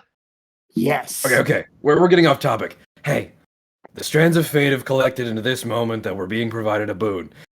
They've come together. You are the fucking wayward strand at this moment that you're supposed to be going on a different path. The test isn't designed for you. This is the funny rock is being like, hey, wah. You know? So if you could step out of the circle for our test, then I think that'll work. Fine. I'll Thanks. just So there be. is a test. I'll just be What? excluded. Did you study? Test. No, I did not study. I wasn't given a manual. Maybe it's because I'm Oh. fucking old. I don't think I've Yeah, ever I What can't taken a read. age test. does anything to a man? We all studied, guys. What are you talking about? I'm gaslighting you. It's cool. Oh, Horde what is will. gas? Horde will Yeah. step out of the circle and looking at the shallow butter, just recognizing her as another drow. We'd be like, well, you're not a part of the test. Maybe they're just racist against drows. Hey, Karen Carl, play with him. Oh, I'll throw down with a Instructed to fucking play with demon you! bird. I've been instructed to play with you. I do not know what this means. Would you like to eat shit and die? Whoa. You had me at eat shit, but lost me at the die part, okay? Fuck. I'm not very good at this. What am I supposed to say to him? What if we Strike, where's the throw guy I shit? gave you? Can we throw shit? Throw shit and die. No. Who Oh, died? yeah, where's the depressed elemental? Did you, like, put him in a bottle? God. Fraction will turn to you all and say, your spirits are connected to them, and that is the boon itself with them. If any of you would mark Horgonoth, then he could understand that. What do you mean, What? Mark? Should we pee on him? Put a mark That on seems a him. bit extreme. Yeah, He but that's what marking holds. means. He takes his tentacles and he mixes them together. And eventually, those of you that understand magic can see arcane runes starting to appear. Yeah, I know. Roll an Arcana check to understand what he's doing. I think I know what this Let's try, guy's I doing. guess. He's doing some crazy shit. Yeah. It's not a bit. It's I have no idea what's going on. It's not surprise. Strike doesn't know. He's not really a caster. So I know three Somebody- cantrips, that's it. Somebody Okay. get ready to put him down. He's doing some crazy shit. essentially, those of you that the DC was a 14, so like I don't think less could have even failed. But Nope. nevertheless, it's a level 4 spell. I believe it's level 4 spell. Those of you that you mark, those of you that you're connected to, he's giving you the equivalent of a power to give them death ward until they need it. Like until this battle is over, like is what he's hinting to. Oh. It's just like he can't give him he can't give him another boon from this test, but Horgonoth can be marked to receive that at least. Oh, I'll do it. I mean, I kind of inadvertently talked him into it, so I'll mark him. And you guys generally get the impression if there's anyone else you would like to mark, this is like the time to declare. We'll say You as mark DM. him, then who's gonna mark me? What is the limit Trello, on marking you're in the people? circle. You're already one per marked. person? Well, So you I know can. he looks around like, No, who's gonna basically, mark me? like this is like, I'm not gonna say everyone, but this is like each of you get like a handful of people you can say are marked that are part of your entourage that you want to ensure have an extra chance Whoop, to so be I can mark protected. all my What's that?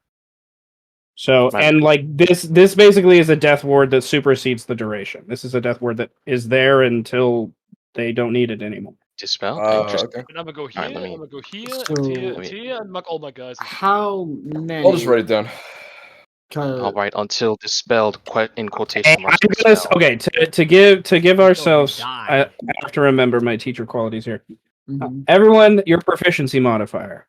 So we're gonna say the highest proficiency modifier Is it- for NPCs and everyone is a 6. So everyone can at most mark 6 people if they want. Where's Fredrina? I want to mark her too. Okay, that's I easy. forgot. Fedorina did not join this entourage, but you can find her and bring her. Yes. I'm just gonna I'm- snip her out. Let me snip I'm her mark. out. Can I'm gonna mark all my minions, and I also want to mark the king.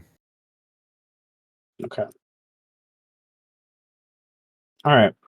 There she is. I just So- go for the king and like Mark. wink. So like, yeah, okay. And there's like a little like there's like the rune appears above these people, and there's like that silhouette of light like I described before of that orange kind of there, but that's like it. And you generally get the impression the light will disappear once the circle is done. So Roxana, Shallow Butter, Horganoth. Okay. So I would like go give it to it's Nani, pretty but he math, did. it's pretty easily mathed by that point, but All the kids, NPCs of course. that don't have mark. So the queen has a mark.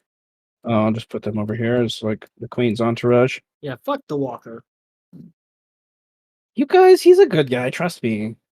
I I don't would trust though. him. He let the I dwarves feel you. like Chillo would though. He would mark the walker for sure. It's out of like a deep respect for not only his culture but also the whole Animaeus culture is like a thing for him. Yeah. Look, So I- he this would. is He not hitting the would. plastic straw. I don't mark. Okay. He would mark the queen's entourage. God damn it. He's like I don't know how this works, so I'm just gonna touch you on the head and hope that it works for you. And if it doesn't, then it's not my fault. I will not be held I want responsible to for say, you I want dying. to say, there's like a little flutter. Like it doesn't. It like half works for all of them, and they're not sure. It's there, Yeah. but like He definitely does walk up and does not reassure them. Like, I do not know if this is going to work, but fuck it. I'll put it on you. I don't care. Yeah, Yeah, go touch them, Turtle Man. That's just I the haven't kind of guy I haven't had an am. opportunity to meet this character at this point, but Trillo would come up to the largest rabbit he's Oh, ever shit. he's ever That's one seen. buff He's women. probably bigger than me. He is. He's like Oh, with ears. He's almost 6.5 feet tall. Oh, Jesus Christ. Like he's a huge fucking rabbit. When most of these Why are creatures you are like small, like What do they 5 feet feed at you? most with ears. And he just in Sylvan goes carrots is all he says. Carrots. Well, fuck me. Uh, Shit. but he is the hand of the king, but hand not like political, like hand like I'm the guy who fucks people I up. fuck shit up. Yeah, he Um, lays. I call And the bullshit. king needs hands to be laid. An Yeah. entire vegan diet, His get him hands built are like rated that. E for everyone. Nah, I Come suspect. on, I gorillas, suspect come every- on, gorillas, man, gorillas. But he's not a gorilla, unless. Well, he Well, could be a you know, then gorilla. we're gonna have several questions about his, family line. He could turn. Maybe he could turn into a gorilla, bro. You don't Yes, know. yes. He could pull Okay, off. Never so underestimate the power of turning into a gorilla. basically, any of these here, any of these people on this map will be people that are marked easy enough. Is anyone marking the 2 other NPCs? I mean, I have one more. Okay, you can mark So one I'm more. like, I have a wait, single, let me count. I have a 1, single 2, 3, usage 4, of this weird gift that I will touch you and put on you. I Who marked my wants it? draw, I marked the boys, I marked the Who wants downer, I used dibs? all my draw marks. Okay, Two that's left, I'll use one. okay. So, you have here we can kind of introduce these characters too, as they're kind of outside uh, on watch, I imagine, for many of these things. You have this hobgoblin. Goblins are common in this land. Hobgoblins aren't so much. They're around, but not compared to goblins. You don't really see them as much. Definitely a descendant from the people of the Clod, or maybe there's a magical essence about this creature that all of you with arcane can kind of pick up on. Let alone his ridiculous sword. That's on his hip. Oh yeah, Um, both his eyes and his sword are just brimming with Fey. and you have his name's Drazik.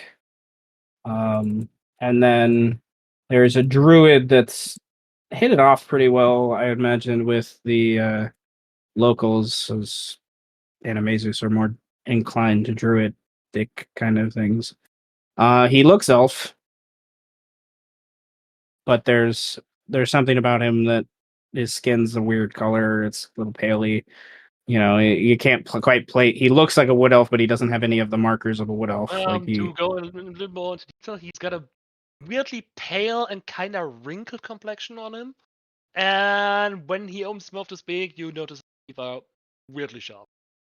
Oh, Me okay? you're really weird looking. I don't know if I should give it to you. I will, but I I will. mean, I am weird looking turtle. I mean exactly. You're weird looking. You look fucking weird. You As know, Kelgor this has is never not seen a the Testadine kindest of you. before. I'm a turtle. You look weird. I'm a fucking demon. Yeah, you also look weird. I'm still a turtle. He like looks over. Okay. May I have the blessing or not? Fraction would, in the telepathic bond that was established by Eros, would go to Trillo and say, the other boon depends on choices. One boon can be that of mm, mm, sturdy. Another can be that of speed. Another that of knowledge. Fuck. Damn, am I confused? Wait, what's Am I going on? supposed to? Am I supposed to tell you which of these I would like? He nods at Trillo. Oh fuck! Like looks at his hands like these. Pretty I wasn't ready to Uh, be put on the on spot. knowledge. Oh, I make a. He holds up like three tentacles. There are more than those, he says. Oh. What's more? What else is there? Well, he said it's Oh, based you off want of- to know all of them? Yes, Oh, those are best ones. Well, if what? it's a large Um, sample size, then I'd like to try Oh. everything. But you have the bestest ones. I want the bestest You ones. Can you give me the bestest ones? you generally get the impression what he means by best is definitely biased. Um, What is Definitely. more suited for our individuals? wait. Sample Didn't size, he we can say that probably go it was through it based all. off of experience? Based off of Yeah, personal choices? Oh, then y'all are screwed because I'm old as shit. I don't know what to tell you. That would mean Sorry. you I'm have taking the best knowledge. and most It looks experiences like here. it looks like I I'm gonna get immediately the best one. Nothing you can do breathe about take a big deep breath in of whatever I'm smoking at the moment, blow it out, and it spells out knowledge in the air. No. You have one of those for me. Huh? Okay. I had Yeah, to open whatever. another sheet. So he lists them again, and one is One is 30. okay, he uses these words. One we have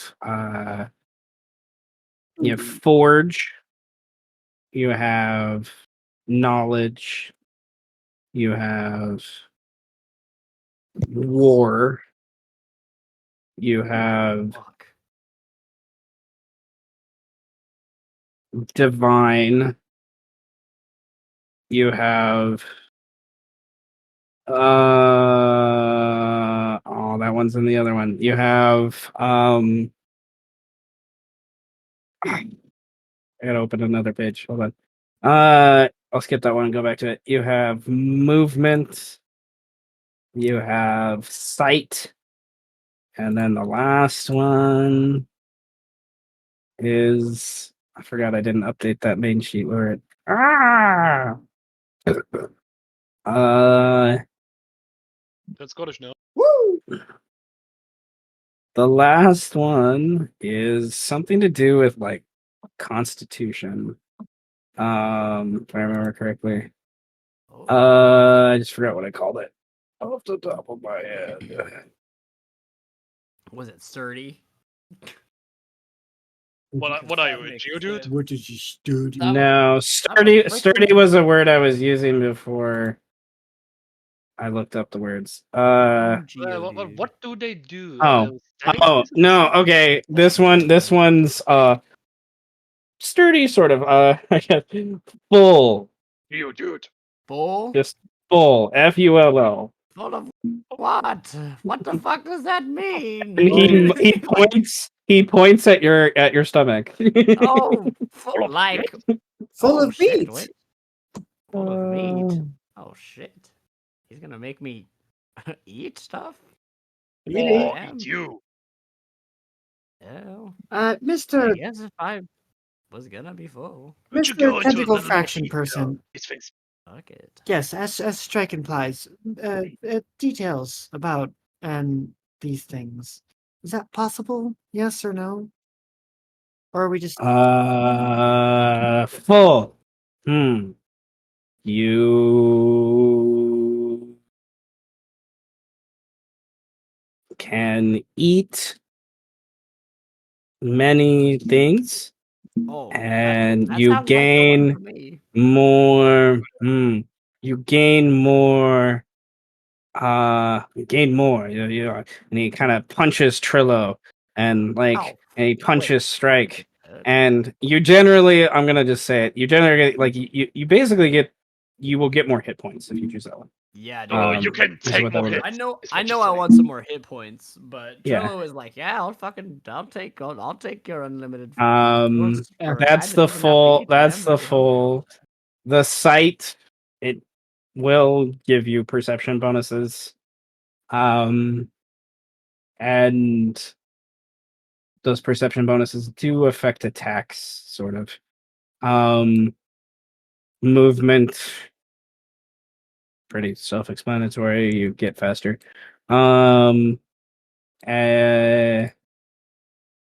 Divine is a bonus to saves. And war is strength and dex stuff, and a slight bonus to AC. Knowledge is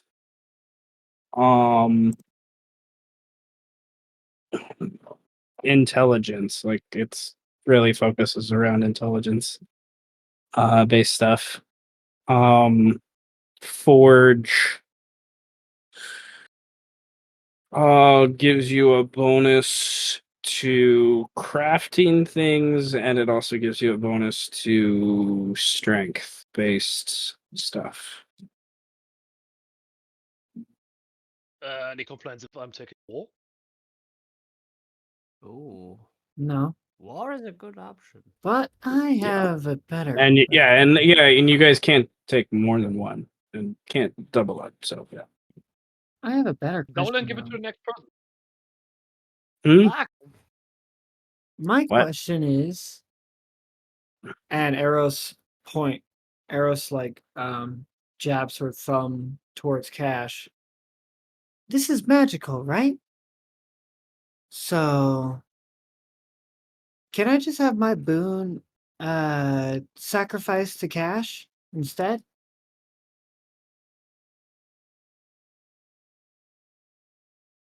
Fraction looks at you and claps his fingers together in that weird way and says, "You smart." You see before I see what I should see, and now I see. Yes. Option 1, you get strong. Option 2, Cash get strong. Yeah, I'll take option 2. Oh my. Oh. Oh. I'm confused by And the if reasoning Cash behind gets it. strong, one of you may get other that not chose. I mean, I'll Because just then Cash get 2 times strong, Oh. and then Cash 3 strong total, and 3 strong better than 1 strong. Well, see, now that he That said makes sense. that, see. like, Now do we he's want to give speaking one? a Do language. we want to give one? Do we want to give one to Kellier too? Like, or Kellier's already Jack, bro. If he points towards Sarek, if Sarek wish to give boon to Monkey, then Monkey get maybe strong too. This guy is a But genius. there are, and he counts you all 4 times before he gets 6 of you, like before he gets 5 of you. Like this guy, like you can tell, like thinking is not his strong suit. He's a good But man. he's so fucking smart, though. Like, that's like Trillia was so confused because everything he's saying is so wise. He's like, "What the fuck?" He's He's got like good wisdom, not good Yeah, intelligence. he's like looking. Yeah, he's like looking. Like, what the fuck? Like, I don't see a problem with anything that he's saying at all. Oh, my intelligence is 0 too, so I don't see a problem with anything that he's saying. He's a genius. Ooh, can I Actually, get the movement? So Can I get the movement? I want the movement. all you do Can I is get run the away from strength stuff. and Well, 1, Strength thing. 2, 3, 4, wait, 5. so basically, There are. He holds up one tentacle that shows 5, and another tentacle. It takes him a moment that shows up 7. And the one tentacle that he points up to you on the right side that says 7. This many power strong. 5. He holds up 5 to you. This many you strong. 2 left strong. okay, No so balance. Sarek, this is the way I'm The seeing math it. is nothing. I think. This is the way I'm seeing it. If you and I take 2 of the boons, 2 boons each, and the other 3 get a boon of their own, then it should all work out for us that we can get our primordials stronger. I feel that is very fair. Are there any objections to such an action? No, no, I want the movement. Liam just keeps I saying. just want the strength and dexterity. Oh, you've got the moves, Liam. So We've got the Look at that guy go. I love him. so you Look at them 3, go! so Liam, Trillo, Strike, you guys choose a boon you guys want, and then me and Sark will just sacrifice 2 boons each to our primordials. Get me war! Okay, I was going to say, is are you getting war or I getting war? Because they don't want the smoke. I think. But I mean, I'm pretty durable as is. Maybe you fuck could 'em use up. Do more you play your durable thing. game? Fuck 'em up. Do it. Thinking we should play into our individual strengths. Fraction like knocks on the mental connection with you all simultaneously. It's a Something in little my head. jarring, and he getting all your attention. Question. He looking at. My brother saw future. Say many things. Me forget most. But one thing is, you are not ready for what comes. So he sent me, and I give you boons. But there's another.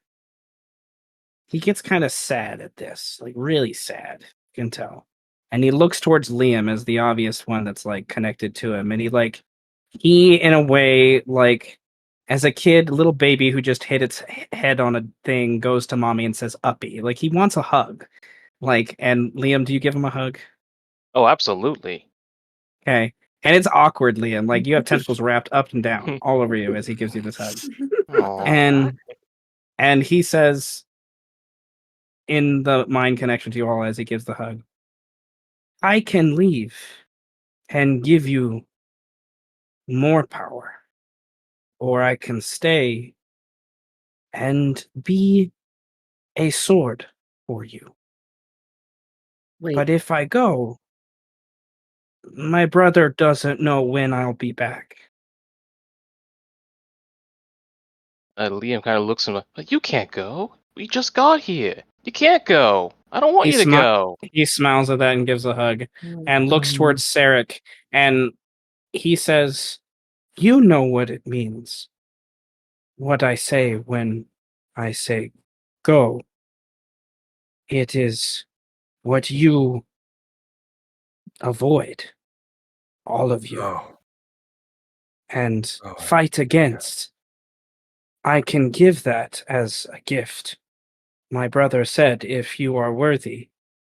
And I think," he looks towards Liam, Eros, Strike, Trillo, Sarek. "I think worthy you are." You are not going to give your life. Is that if that is One what moment. Fraction, what do you want? I want peace. I want my brothers, my sisters, to have peace, to fight against those who summon darkness, who worship Iconero. I see. Or Death. just to be alive? You see, he says the word death for the first time. He doesn't like this word. He hates this word. Death is what we fight. Borg is just picking his nose, just outside the circle. as, I as think he's listening Liam, to it, just like, shit. I think Liam in Primordial, because he knows that Fraction will understand Primordial, and to an extent Sarek. Is this what the Changeling wants? Does he want to say goodbye to you? Doesn't speak primordial. Luckily, you put tongues on him, though. He sort of understands Primordial. And everything. He understands sort of. You understand everything. The changeling. It is hard to know. His actions are made through many actions. Every moment. Through many eyes like yours. Many hands like yours. Hard to see. Wait, so if I don't feel like I am, but if I'm getting this right, when you say sword, do you literally mean sword? Are you saying you're just fighting with us?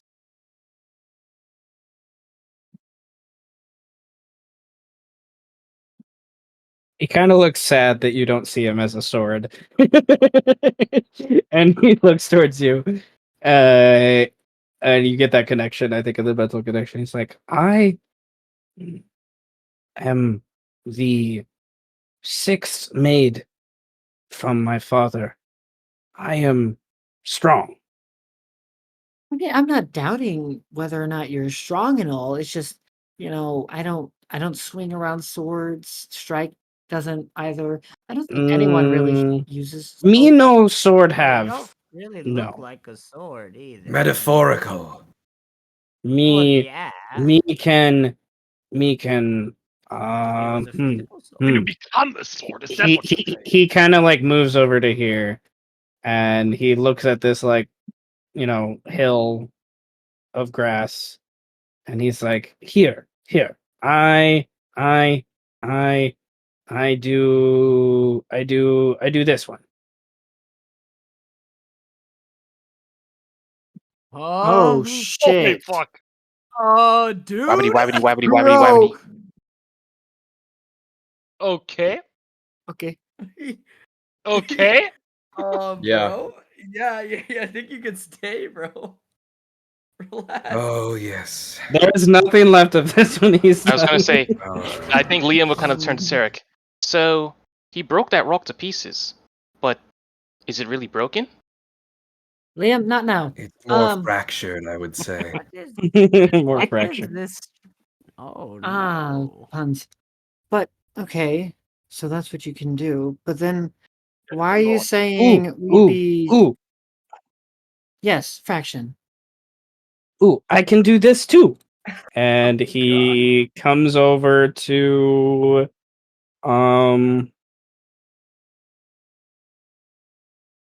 Zarek is just He looking just at him. starts We'll go- murdering us all. we'll make it Eros because Eros has Killing been us all. talking the most. Comes over to Eros and he touches you with a tentacle. Oh my god.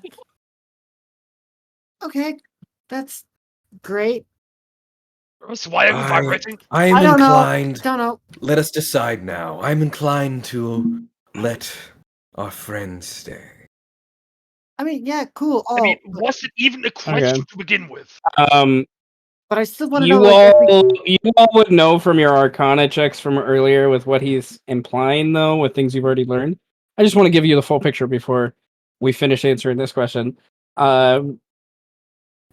If you were to sacrifice him for a boon, that's basically like would help you level up the Jourvians more, kind of thing. And because he is who he is, it would be a significant jump if you were to do so. So, Wait, give you options. so it's either you stay, but oh, when you say that you go, you actually mean you die and we sacrifice you entirely. Um, I He don't, nods. Yeah, we are not doing that. I don't know if I'm really all that comfortable. I mean, you're not a death row inmate after all, so What's death row? it's a place where bitches go. Anyway, Do you have any idea how little that narrows it down? exactly. Look at you. Whack words, bro. Uh, That's crazy. let's get an inspiration. Damn. Exactly, but the thing is, you have brothers and sisters, so wouldn't you going be mean that you can't do what you need to do with them? I mean, you said there were some things with Horg about there being some type of destiny or whatever, but He Wouldn't it shrugs. make your siblings sad if you were gone? He nods. Then we can't allow that. Simple as that. You're staying. yeah, you don't. He shrugs and smiles at that. And then he will look at Strike and he's going to grapple Strike. Do you let it happen, Strike? I'll just let it. I'll trust this guy. He's cute. Okay. He grapples you and you have an interesting thing happen. He goes inside of you. I No. watch enough hentai to know where this is going. He attaches himself to the top of your shoulders and you like grab on loosely at those like in front of you, kind of at your pectoral muscles at these like two handles and pull them down You and it like fucking straps jetpack. around you. And you now have yeah, you now Like a Mandalorian backpack. yeah, bro. you gain Alright, you Vader. gain Dude. you gain it doesn't increase your speed, it's just whatever's higher, so most of this doesn't apply to you because your That's speed is so pretty cool. decent already. But you now have a climb speed of 70 feet. And you have while he's on you, you have his bonus actions you can do. You can as a bonus action you can or he can you can attack and then one attack and then do a half of your movement afterwards in any direction. Oh, that's And then legendary actions you have while attached to him in this way. Oh well, you have the move one. But nevertheless, he can do the other ones. So he has one legendary action each turn. He's not a super powerful legendary, but he is legendary. And while any cantrip or first level spell? Yeah, he has many other spells, but no, he has a list of spells he can do. I want to like. There's a HUD. Sure, there's like a HUD that comes up. When this happens, I'm not gonna get. I got my own Jarvis. And you can see he has access and like mental connection maybe a little bit. He has access to these spells. Neat. Cool. Okay. But I do know this much.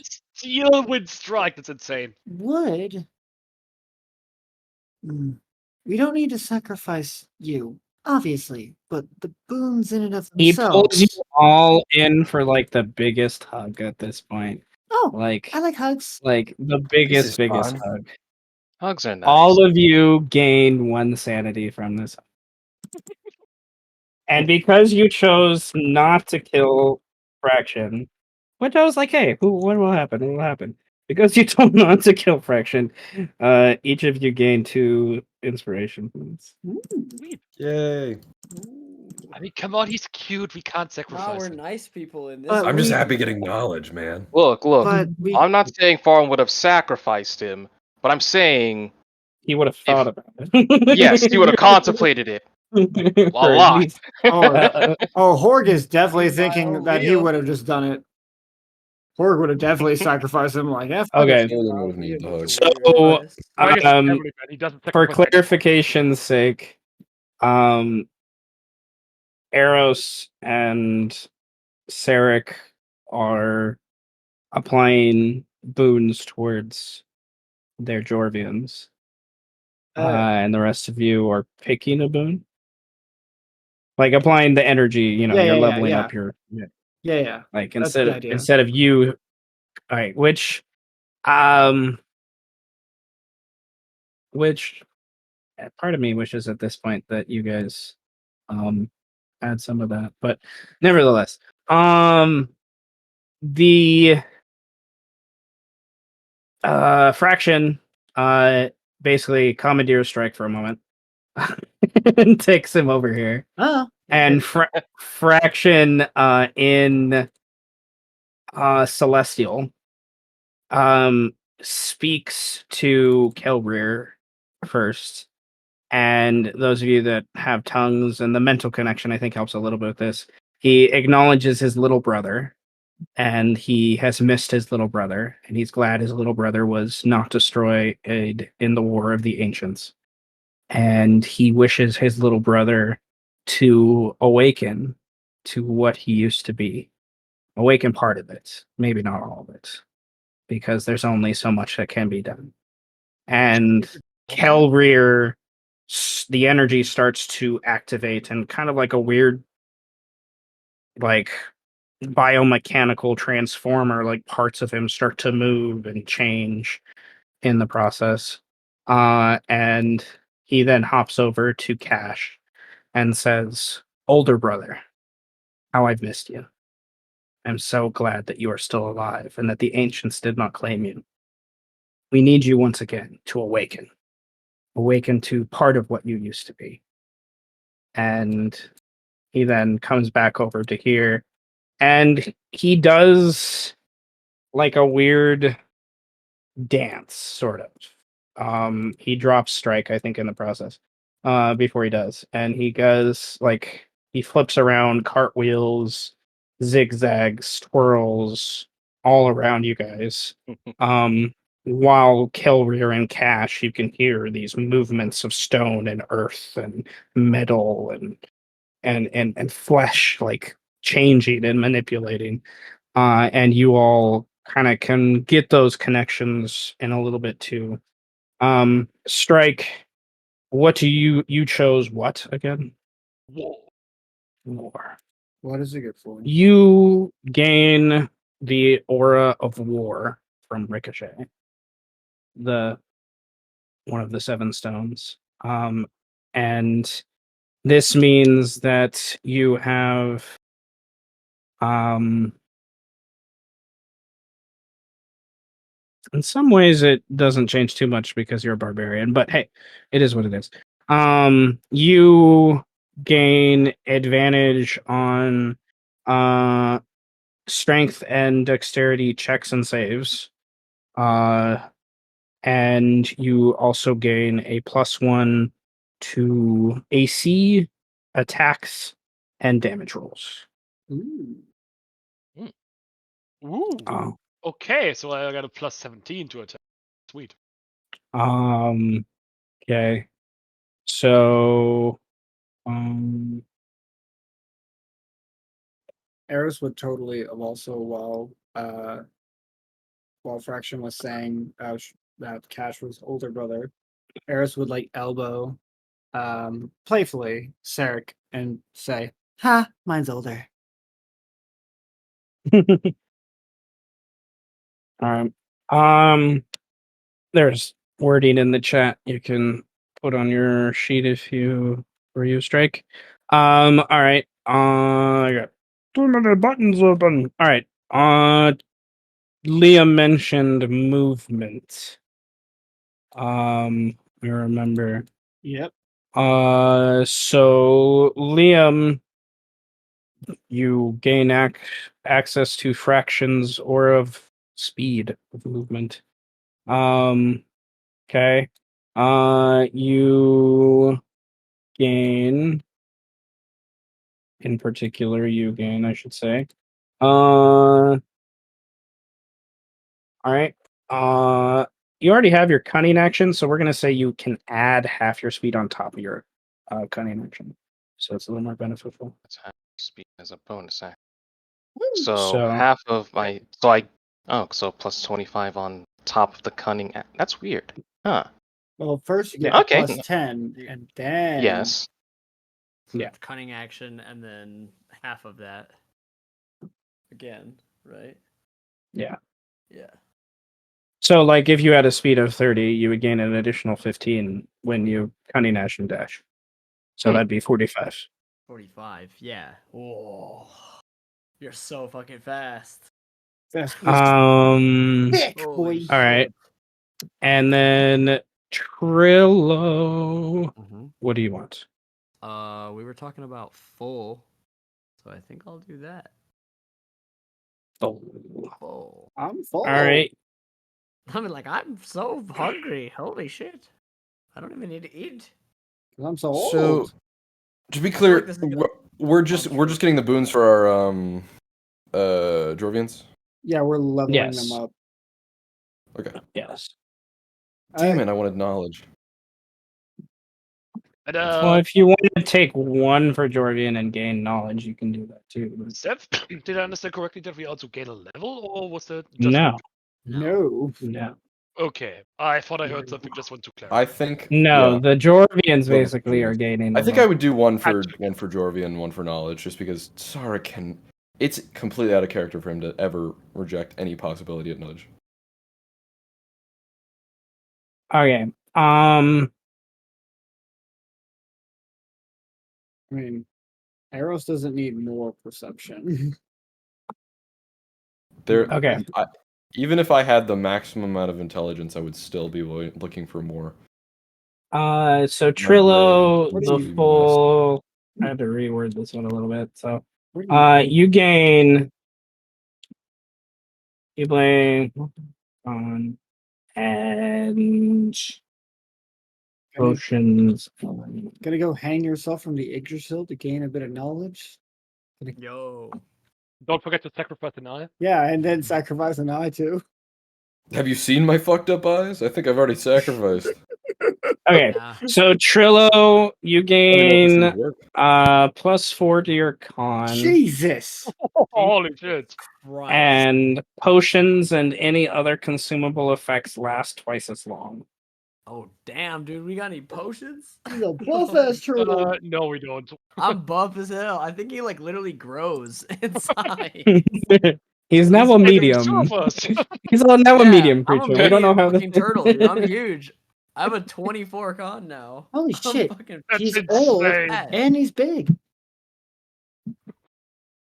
How much, dude? How much HP is that? What is usually straight? It much depends on where your extra stat was, but I that mean, should that's an be additional 2 HP He's per already at level. 20. that's an additional 2 HP per level. You So. basically got the per tough level? feat, essentially. Yeah. Yeah. Um. And a +2 on con save, Yeah, so that's 2 also HP pretty per awesome. level, that's So fucking gnarly. Sarek will clarify to Fraction that he would like to gain knowledge of the ancients, and you will. Okay. Dude. Okay. You.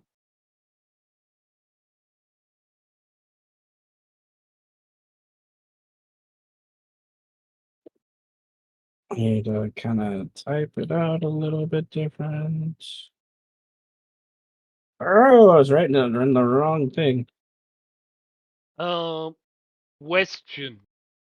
He can basically cast spells on anyone he's attached to, right?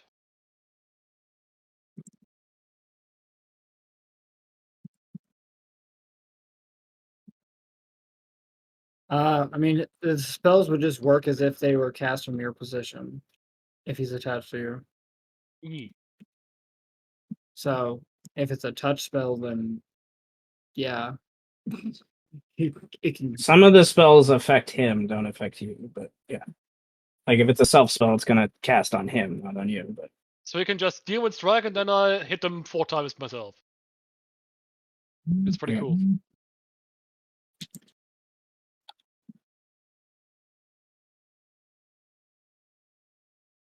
Shit. Big turtle. Big ass Okay, turtle. so the Aura of Knowledge is you gain access to Tabby's knowledge, which you can once per turn give you +10 on an intelligence-based skill of your or ability of your choice, and then you have a consistent advantage on all intelligence saves. So worth it.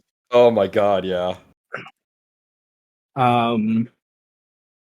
For things. So, I'm thinking so hard right now. Of I names that debated go about top. bringing Tabby for you all, but I changed my. Knowledge. All right. So, Knowledge. to the Jourvians, there is a. Well, I gave you access to that document last week. You can look at it there, but I'm going to give you access to. Well,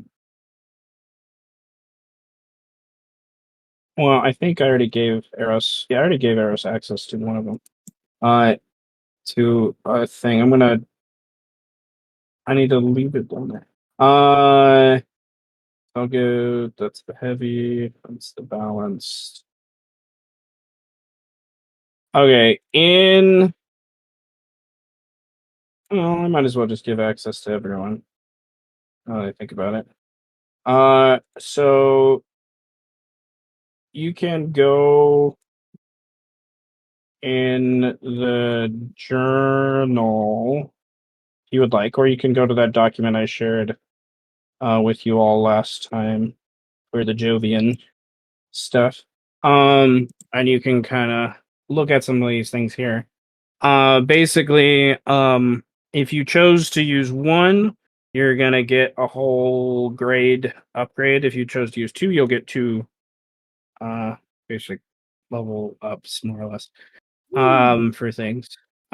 So there's a handout that's down a ways in your journal that has some of this explained. I kind of made some little post-it things, I guess, for it.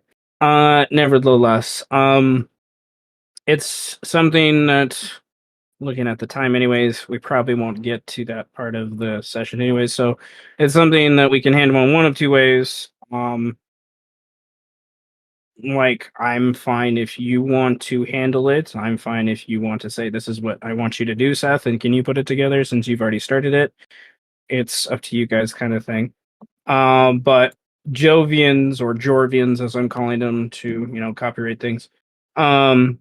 I exactly. they at level or grade 2, which both of you will achieve, they get what's called an anima choice, which is basically subclass. Yeah. So going to who we've had the longest cache, you have the Reaver or the Warden. Both I think are somewhat self-explanatory. Like Reaver, you end up doing more damage. Warden, you become a super tank, even more than you already are. Kind of thing. They have their own kind of class abilities and things that kind of play out to things. As well, now that you are all like, you can see under crystals for both of those, like you guys at different levels or grades get access to more crystals. And I'll start sharing some of those documents here in a second. I made some handouts just so for me, so I didn't have to open like another window. Yeah. Kind of thing. But nevertheless, the balanced Jovian or Kelreer, he has the Paragon or Vanquisher. Loosely self-explanatory, I feel. Paragon is definitely more on the tanky side than things. Vanquisher has a really interesting mechanic that plays with damage that I think can be fun. Nevertheless, those are things. So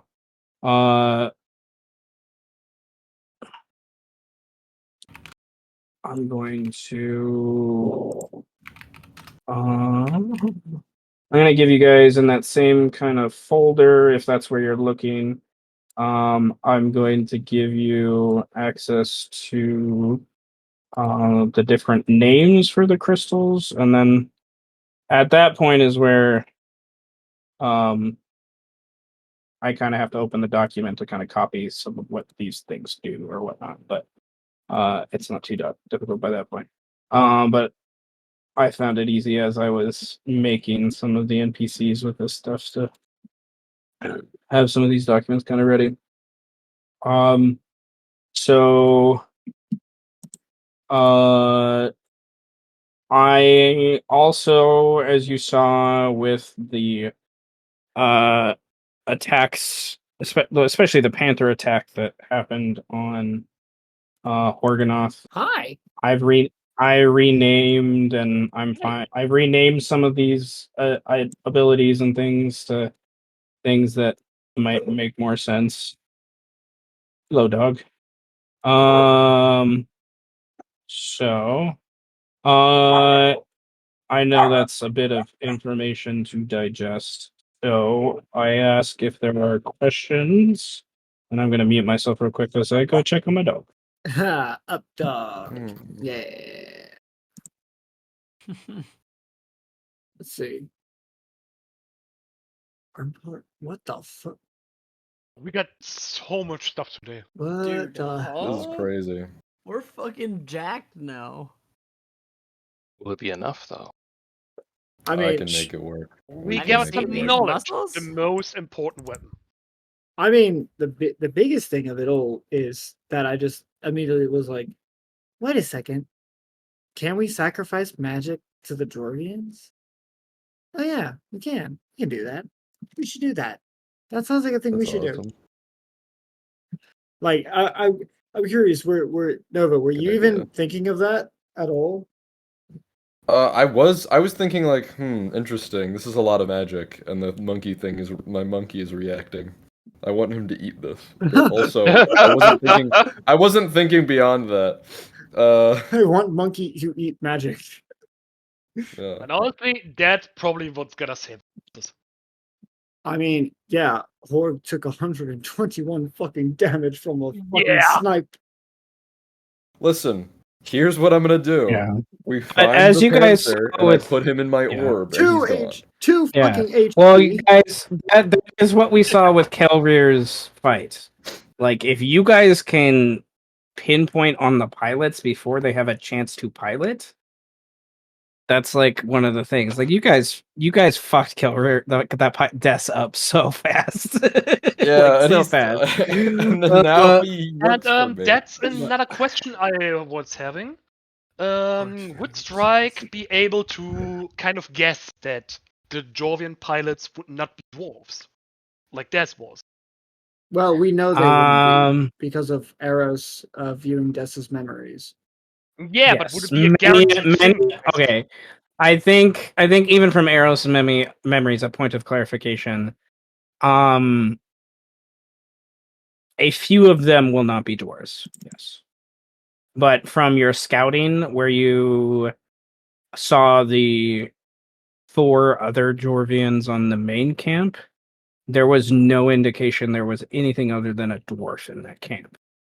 Whereas the main camp, there was a couple Aarakocra. I mean, the forward camp, like it's obvious they're using things that aren't dwarves as cannon fodder.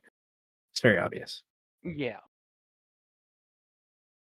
So basically, assassinate, kill anything that isn't a dwarf, and we might have a good job at exterminating some Jourvian.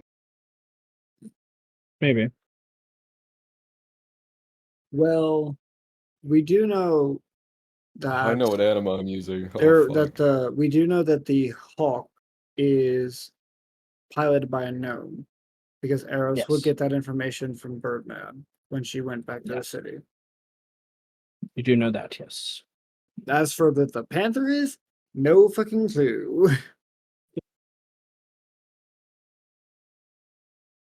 Yeah. The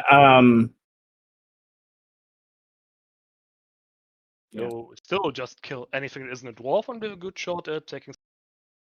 Well, you gotta get to that point first. So die. I narratively I wanted to introduce this now because I imagine even in game it would take you guys a couple days, narratively to, as Eros has done in the past. What does this new button do? If I pull on this, what happens? Like, Yeah. kind of thing. But I imagine there's also like an intimate relationship with some of those things too, because for me, the way I'm handling this is like, this is like a biomechanical upgrade rather than like a mechanical upgrade kind of thing. So it's almost like evolving sort of kind of thing, or regaining powers. So and on that sheet, modifications are basically the equivalent of feats for Jourvians, with what they do. So, all right. Any questions? Anything that you want to state about how you want to, like, do you want to just say, hey, these are the things I want, Seth, upgrade them, and I will happily do that? Or do you guys want, I know some players enjoy doing that kind of stuff. So I mean, as far as anything I would want, so I'm going up to grade 3 because I'm sacrificing 2 runes. Okay, so I get the anima and the modification. Okay, and you also gain another weapon crystal at grade 2 as okay, the crystals paragraph. So okay, another weapon crystal. Gotcha. Mhm. Then where would be the information for because I think it's going I'm 99% sure I'm just gonna go warden. But there's no information here. yeah, this is where I haven't had a chance. I wasn't quite sure how to put some of that in here. So we're going to, in the Discord logs, I did pin that for future reference, but that's the doc where I originally kind of copied some of this stuff. And near the bottom of the doc, like the player's handbook, it has stuff in the last part, listed more or less in alphabetical order by category of things. It goes in order that you achieve them. So you get your first weapon crystal, so it has all the weapon crystals. You get your first weapon crystal at grade 2, so it has all those listed first. Modifications come at the end just because they're that powerful. You look at them, all modifications give the Jourvian a bonus to their ability scores in some way, shape, or form, and something else. It does both. and it's a significant kind of bonus. It doesn't usually affect. It doesn't affect HP and things like that. It's just to affect checks and saves because your HP is kind of fixed based upon those grades that you're at, which is something I'm looking at modifying, but I haven't play tested enough to really know how I feel about that yet. Kind of thing. And then as you go up in grade, your grade determines basically your proficiency modifier for it. Your grade level is your proficiency modifier, I should say. And your grade level will also, more often than not, multiply the number of dice you gain for damage and things like that. So they don't most a Jourvian, unless they're modded to be that way, don't usually have a multi-attack. Kelrir kind of does with some of his modifications I gave him, because they're like big cannons. They hit really hard and kind of go on from there. So, for things. So, Well, I already know what I'm doing. Then. And I have yet to look at one of these abilities and be like, well, that's stupid. I've looked at all of them and been like, fuck, goddamn, okay, let's see what that does. Like each one of them is like, I think they did they put a lot of good work into it. I feel the people who threw this together. So, I discovered this 3 years ago. I've been wanting to use this guy since the beginning of the campaign. I'm like, we're not there yet. We're not there yet. We're not there yet. We're not there yet. We're not there yet. Oh wait, here we are. We're kind of there. Oh shit. We're kind of there. Wait, now we're splitting the party. Okay, never mind. Splitting the party? Yeah. What do you two have? Are you guys? Do you want me to do the upgrades? Are you guys gonna kind of play with it? What do you want to do? No. I already know what I'm. So what we're getting right now is the we get the anima and we get a weapon. You at grade 2 will get an anima and a weapon. Yes, a weapon crystal. And then that will also. I know what weapon I want. The anima choices I'm still figuring out. Yeah, I have every time I made a balanced one, and I've made a few. The balance has so many cool choices it can do. So it's so hard because the anima choice is so like one of them's just like so good, and the other one's like the possibilities of it though. Yeah, fractal. Yeah, fractal's fucking fun. Sounds fun. Usabilities of like anything. It's crazy. And then Vanquisher is you mess around with AC and saving throws and hits modifiers and stuff. So I did the Jourvians you guys are gonna fight. I wanted to show some of this stuff. Yeah. Yeah, I think I already know. Okay. So I'm definitely going Warden, and I want my modification to be Answerer. And as far as a weapon crystal goes,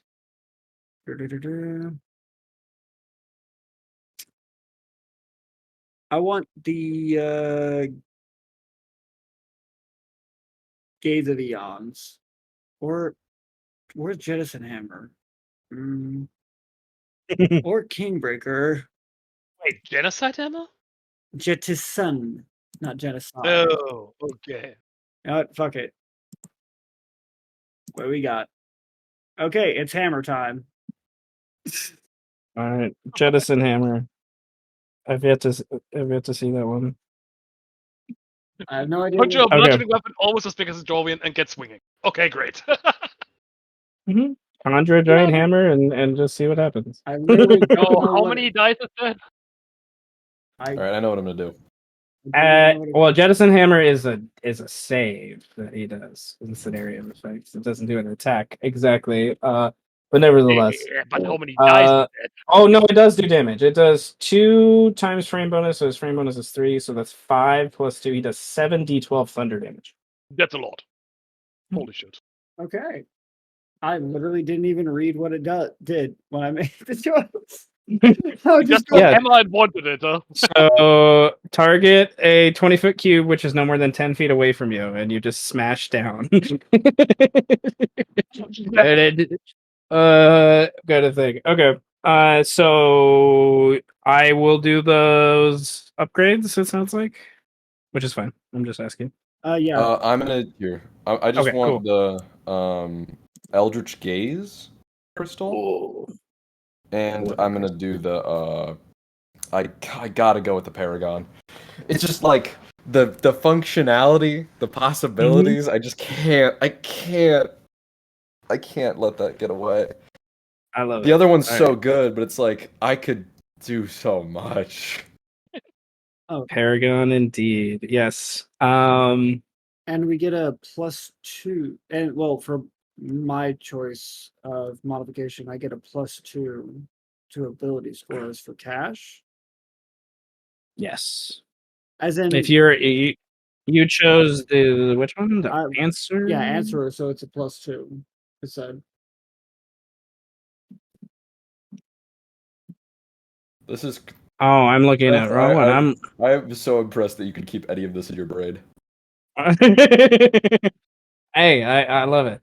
Yeah, you get a +2 to a physical ability score, and then it also any range attack or line spell that is blocked by the rampart can be redirected to a target of the Jovian's choosing. You basically have like Captain America realign, the laser beam. Yeah, That's what you do. yeah. Okay, and Constitution does not increase the whole plate. It will not increase your HP, Yeah, but it will so affect saves and things like that. I'm just gonna pump 2 points into strength then. Yeah, it makes the most. That's what I did for many of them, because that will affect damage and attack.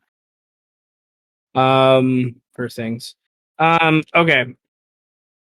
It's really once it's on like a sheet, it's really not that bad. For things, it's just another NPC. For the most part. Okay.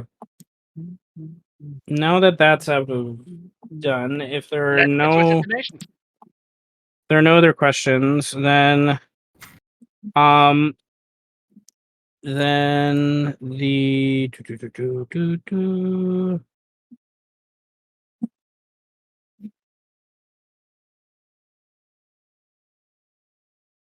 okay, the assassination will more or less, when they're closest, like the night before kind of thing, makes the most sense. So I imagine in the background the queen has had some discussions with who would assist with those things, as we've already, chatted about.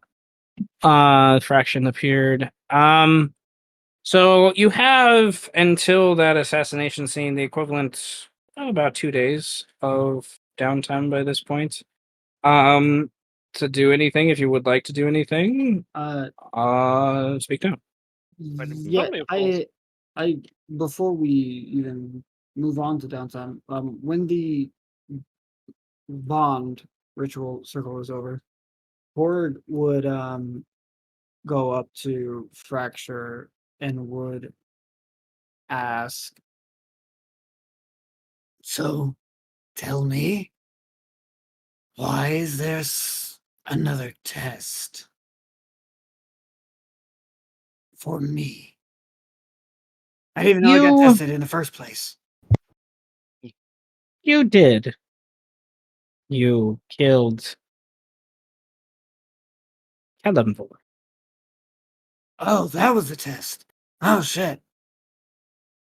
Well, that was a very difficult test. I am barely got by with a fucking D. Barely got by with that. Well, test. I don't know when. You are still young. Ah, okay. Oh, yeah, I should probably mention this now then.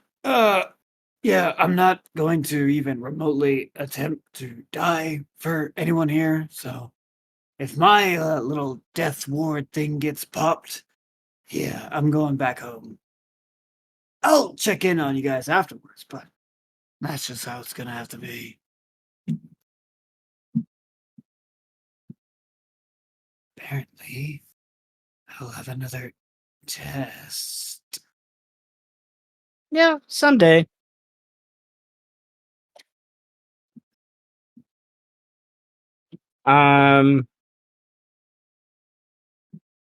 Having included Fraction and not sacrificing him, he spends what time he can helping to during these couple days that's still remaining. Helping lay spikes, dig some of the pits, go on patrol. He's pretty fast. Hook up one of you to help go on patrol to make you faster. And you will notice in that time that he has his aura. He gave his aura as a gift to Liam. So Liam,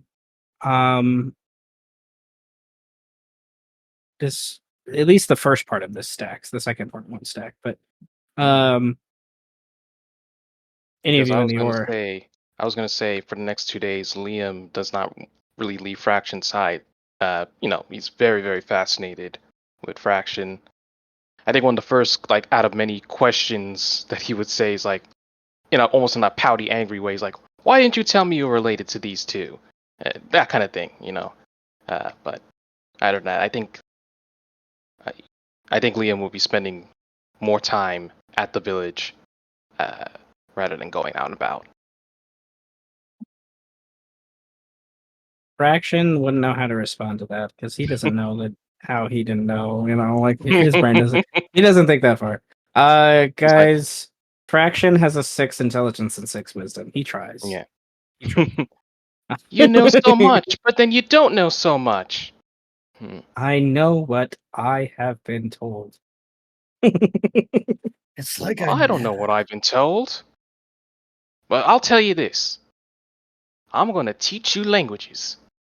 I don't know how long it will take, but hopefully when we survive this miss, we can do that. It took me... He loses count like at 20 and then just says more than 20 years to learn this one. That's 20 years of time to spend together. Wait. Kind of shrugs it off. Like, 20 years here, 20 years there. Yeah, we can make it work.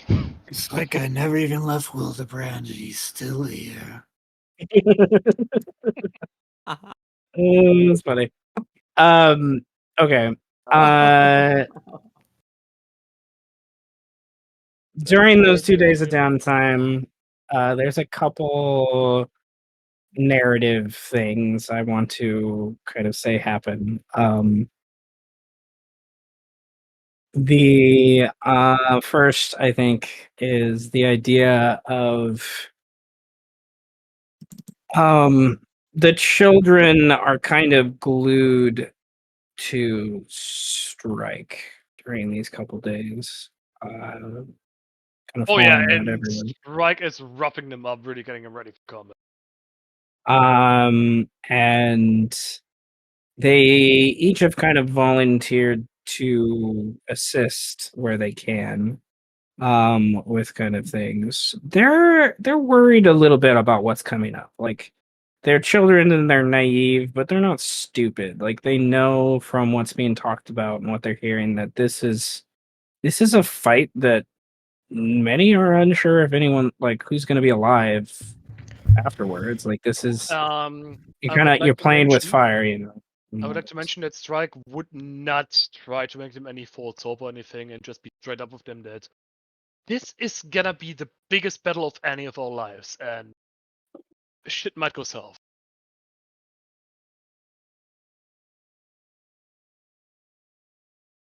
Speaking of that, I'm gonna build I have Zorns. I'm building a bunker. Bro, we set the nukes off. We've built a lot of tunnels, but like I'm making sure that where are all of the people going to be again? They're going to be like What kind of minerals did they find? I wanted to show you guys. Cat, you do it one more time. I'm kicking you out of the room. Tarrasque is awoken. Yeah, she woke up from her afternoon nap and now she's begging for attention. Okay. I may let me make sure the maps aren't showing anything I don't want to show just yet. uh okay, but nevertheless, that's not a big deal. I don't care about that.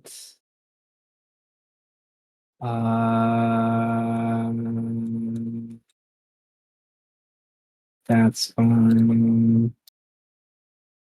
Okay, so we talked last time about how there's like 3 places that need defended. One, the most obvious one, is the front entrance that is used by the majority of the people. And did I? Oh, okay.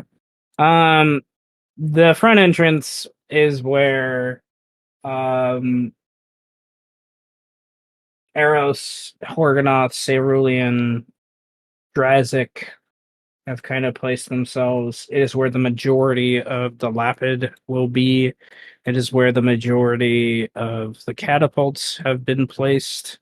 It is where most of the digging and pitting and spiking has been done to kind of funnel the dwarves towards, where you want them to go. Which they were more likely they're gonna be entering from the bottom left, as best as you guys can tell, and slowly making their way up to here. Before they even get to that point, you're gonna have catapults going off, I'm sure, for things. The main entrance is back where Cash is kind of in front of it. It has a handful of archers and a pairing of fighters of Lapid descent, kind of also on guard. Basically designed like spears and arrow kind of skirmish thing, kind of using the tunnels as best as they can against the dwarves. If the dwarves get to the tunnels, basically collapsing them and kind of trying to move past and orienting them away as best as possible is kind of the discussions. For things.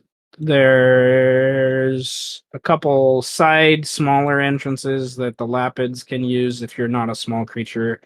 You'll have to roll an acrobatics check, but that they'll use to kind of like escape if they need to. Basic things. These are the tunnels that part of the tunnels you guys have done, and some of the ways they've connected.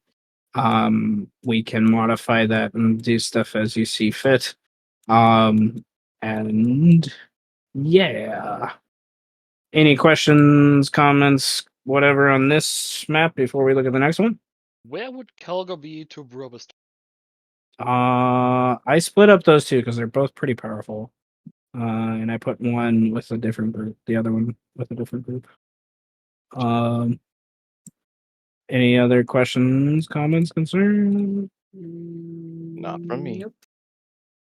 Okay. No, just gonna fuck up some bunch of dwarves, so that's gonna.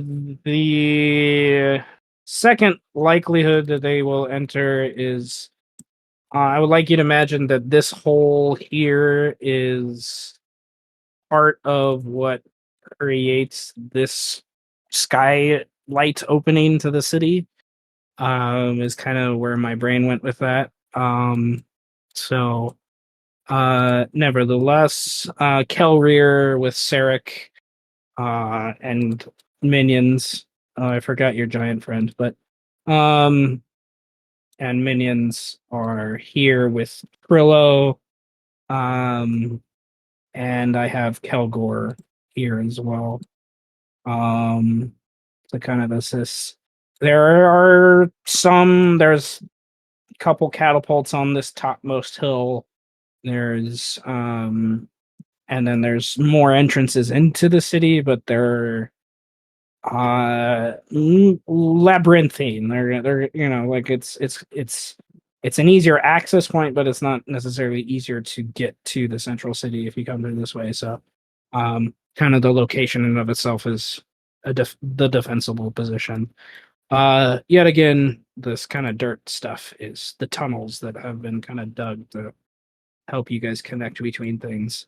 You guys can use those as you see fit.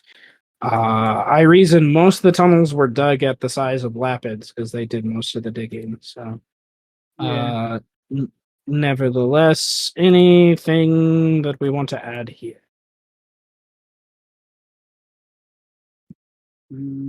Beautiful. No news is good news. That's how I usually look. Well, let's not bad. All right. Oh wait, actually, hold on. We'll go back. Sorry. I was I was No, it's all looking at it. good. Sorry, I think we were looking. just where. So I was casting the symbol spell somewhere. Oh yeah. Where? Where do you want that?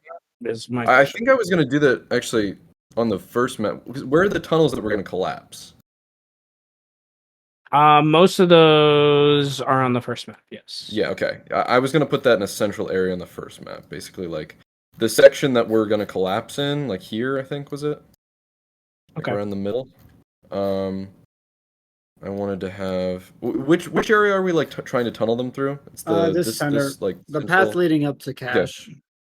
So I'm gonna have that mean that the symbol's gonna be like right here then. Wait, hold on. What's the range of it again? Does that reach? It's like a. Fuck, sorry. Isn't it a 60-foot radius? A long, is. long spell. Yeah, it's 60-foot Yeah. radius. How big are the squares on the map? How many Okay. glyph of warding 5. mines are you placing? Okay. That is okay. That's a question. Yes, okay, that's perfect. That's where I'm putting it then. I'm putting it right here. Right in that pit. Okay. I will. The symbol All right. pit. And what's the trigger? Oh, the trigger is just well, that's a good question. How specific can you get?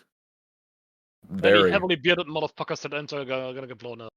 Are you going to say as soon Oh. as a dwarf walks over? A bearded lapid walks over. Wait, what did they? Boom. What did they by definition bearded? Like they Heavily have. bearded. They have. Good. I'll be back 2 minutes. One sec. I guess it Okay. depends what their whiskers look like, but you wanted just when people get on top of a certain distance of it. I mean, if you That's what it can, just says. say like. It says the most common triggers are for opening an object, approaching within a certain distance, or seeing or reading the glyph. You can further refine the trigger so the spell is activated only under certain circumstances or according to a creature's physical traits, such as height or weight or physical kind. For example, the word can be set to affect hags or shit. You can set it. No, you can set it for dwarves. To just go over for dwarves, yeah. I'm gonna set it. If I think with this I can set it. I'm gonna set it so if a dwarf if a Dwarfs walks over and his cheeks clap. physical If them cheeks, if a cheeks clap, dwarf in the fucking whatever, yeah, what's the fucking military called again? It's the fucking general. Also specify creatures that don't trigger the glyph, such as those who say a certain password when you inscribe the glyph. Wait, don't feel like reading through all this. Can you specify how many creatures of a kind need to be inside to trigger it? It says such as those who say a certain password. So there's probably a word that we have to say to not. Oh yeah, I'll trigger it. set a password for you guys. I mean, Here. Butt cheeks. As long as we know that there's a password for it, I think if everybody's on the same page about the fucking password, and it only goes off when dwarves go over it, like then literally, it's fine. if it's right where my my arrow. All right, I'm back. If it's right where my arrow The password starts, is going no to one will be get hurt. here. The password is going to be the abyssal word for ass. I guess you don't need to, yeah, it was like you just need to tell. So there you go. Okay, abyssal for ass. What's the trigger? The password. The password for people to safely pass through the symbol is the abyssal word for ass, which and my abyssal translator is oos. Yeah, that sounds like something Borg would say. Yeah, but basically the trigger for it going off is going to be It's fucking translators. I'm gonna have it be 3 or more dwarves within 10 feet. Okay. If you put it right here, you won't hit any. Oh, Exactly. I keep forgetting I could do this. Yeah. What the hell? Oh, by the way, Teth, with my upgrade, I'm just gonna send you the fractal that I'm gonna do. Okay, that's kind of weird. weird. Okay, that's really What's weird? weird. What's weird? The circle size is changing while my Well, it's arrow. on putting it on the more diagonal you put it on, the bigger it's gonna be because diagonals are. I mean, stronger yeah, than it's just squares. it's just weird that it's still saying but 60 it's kinda- feet. Yeah, because it is. I think the correct way to measure it is just straight outwards. I mean, Yeah. it's mean- just you would think someone It would. is weird that it does that. Yeah. Diagonal is like the cheat code of the. It's like, yeah, 60-foot radius. That's what this is. Why everything should be a hex, you know? That's 85 feet there, guys. I don't know. Yeah, that's a little. I mean, what do you mean? Interesting. The circle Map is says art. 60 foot. Failing Because the it's geometry 12 here. squares. It's because it's technically 12 squares away, which is fucked up. Yeah, it is. That's actually what it Cool is. geometry. This is Listen, the math ain't mathin'. Listen, physics was invented after I was Circles are born. dumb. Math is Okay. dumb. That just proved everything I've ever been trying to tell everyone. Listen, Math when is I was a stupid. child going to Doesn't school, matter. and I had to walk 20 miles both ways from the school uphill in a snowstorm, physics And I wasn't had to even fight invented. 2 lions. Wasn't invented. Physics was not invented yet. They didn't even know how to use that. That's crazy. Okay. They didn't pay for a system until I was graduated from high school. So basically, the big things I'm gonna do: symbol, and then I want an escape route, basically for citizens. Yeah, they already have tunnels. There's tunnels already for them. We thought about it. Okay, good. Symbol, bunker. Seth thought about it more so than us, I'd say. What? That's good. The escape tunnels for the Lapid. The things at the top of the map, the tertiary holes. Yes. Yeah, those escape tunnels. Tertiary holes. Yes. Okay. All right. That's good. That's good. That's good. That's good. Yeah. That's good. That's good. All right. And that's all stuff that I only have to do the symbol. The rest of the time, I'm just gonna be, doing my own research because that's what I do. All right. The back entrance So much is stuff. less likely to be attacked, but you guys did talk about adding some reinforcements there with Strike and the Drow from your party, basically. My idea was that we would basically be 3 squads with Strike and the boys kind of in the front or in the middle. Nubel and Fadrina either in the front or in the middle, whichever is gonna be which. And Sadar and Althea in the back providing support. Okay. Fair. Okay.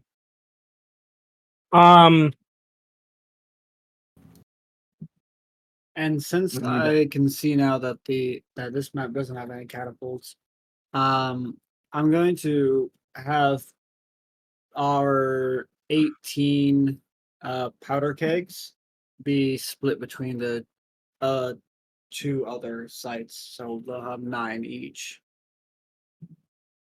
Okay. Drazek needs to be Weird. This is positioned crazy. in such a way that he can use prismatic wall once the dwarves are within 60 feet.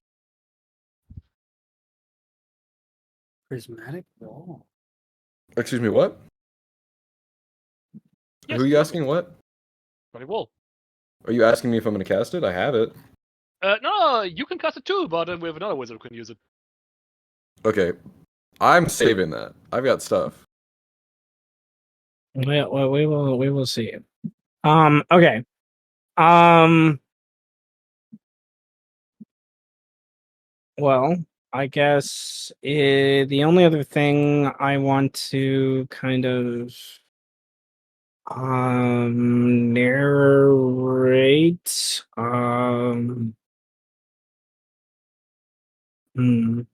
there's a couple other scenes I guess we could do real quick.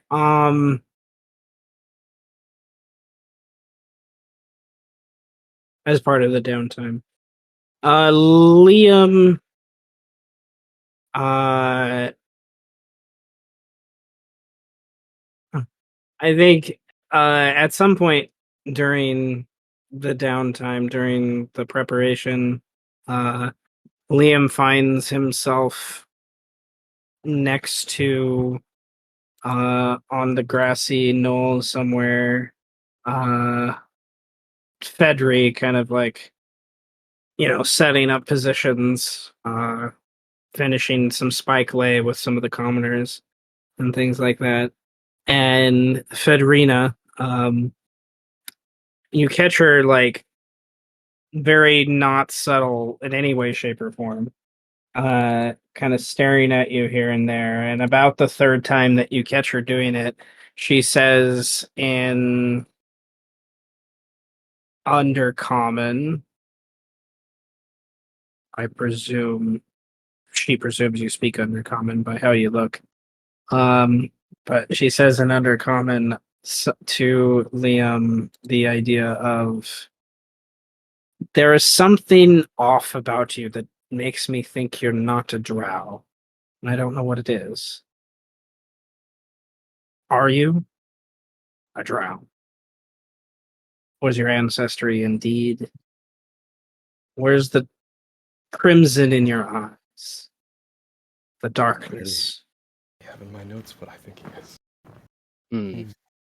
Well, part of me wants to say if Well, you I'm should have knowing been that I'm here going to last be session.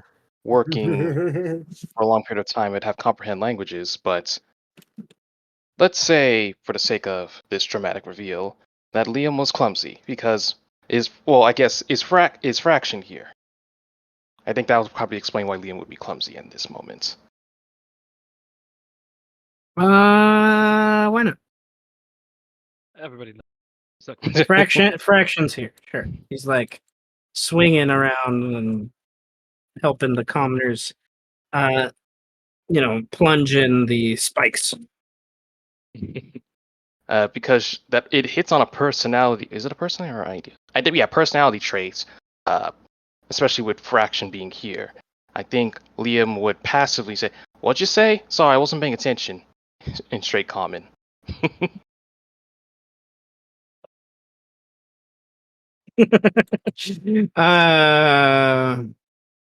Well, I was just saying. She squints and resituates herself kind of nervously. You are not a drow like one I have seen before, even one half blood as yourself. Where is your ancestry? Are you really indeed a drow, or is there another elf at play? Another Sylvan, I think. I should say so. Well, what got you curious? Yeah, Liam kind of climbs up on the rock next to Fraction. Seen another example of she like looks behind to she looks behind over to where Sidar is talking with Althea and they're like joking and she looks back at you. I have learned a lot this year that maybe the definition of a drow is not as finite as I once thought. And especially now seeing a third, another that has broken away from our society and thrived. I was curious. Well, not everything is always set in stone. Times can make people change. Times and events. That's different. But here's what I can say. Come with me. And Liam kind of does major image to make like the appearance of a party of quicklings appear around him. Let's go have fun. And Fraction, follow. And pretty much he's running with the major image of the quicklings. But the idea is to have this conversation outside of where everyone else is. Fraction turns into basically a windmill and follows you as he kind of wheels past. And Fedri walks to the thing and like waits until you're that far away before she like starts to follow you. There's just like obviously confused look on her face. Fraction. And in Sylvan will ask, "What game? What game?" Well, one of the things I used to try and do was chase these little quick guys around. And they would do some crazy things, take my coin purse or, paint things on my face, and I could never quite catch them. They're always that quick. And it's part of the name. It's like I'm always chasing after something. Even if it seems futile.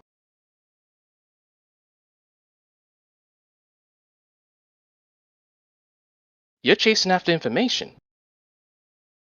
But the quickling only lets you catch them if you're either faster than them or they let you. And they hardly ever let you. But I'm not a quickling. And Liam snaps his fingers and dissipates the major image. And as you can guess, I'm probably not a drow. At least, not the drow that you have in your head. But I can tell you this. I was a drow. Well, what the face you see here was definitely a drow. And he is, hopefully is, a very, very good boy. Near and dear to my heart. But so are many other people.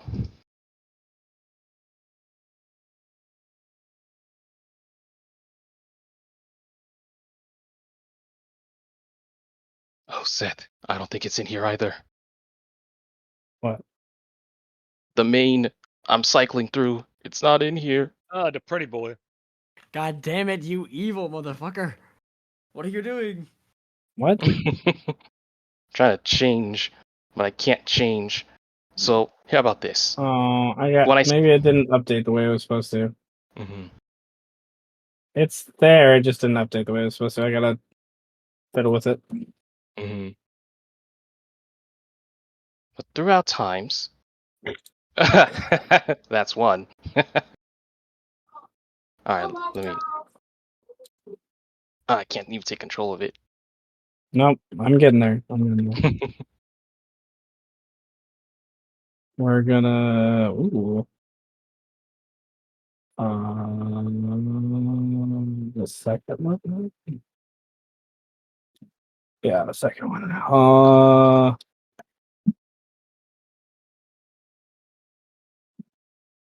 There it is. Appreciate it. Thank you so much, Seth. Not that face, not that face. Ooh, definitely not that face. Ooh, haven't used that face in a while.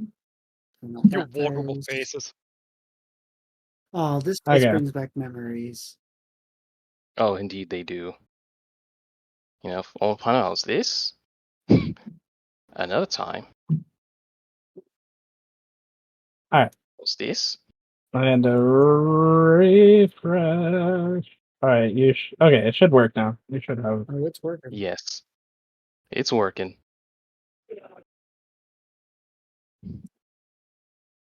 Hello.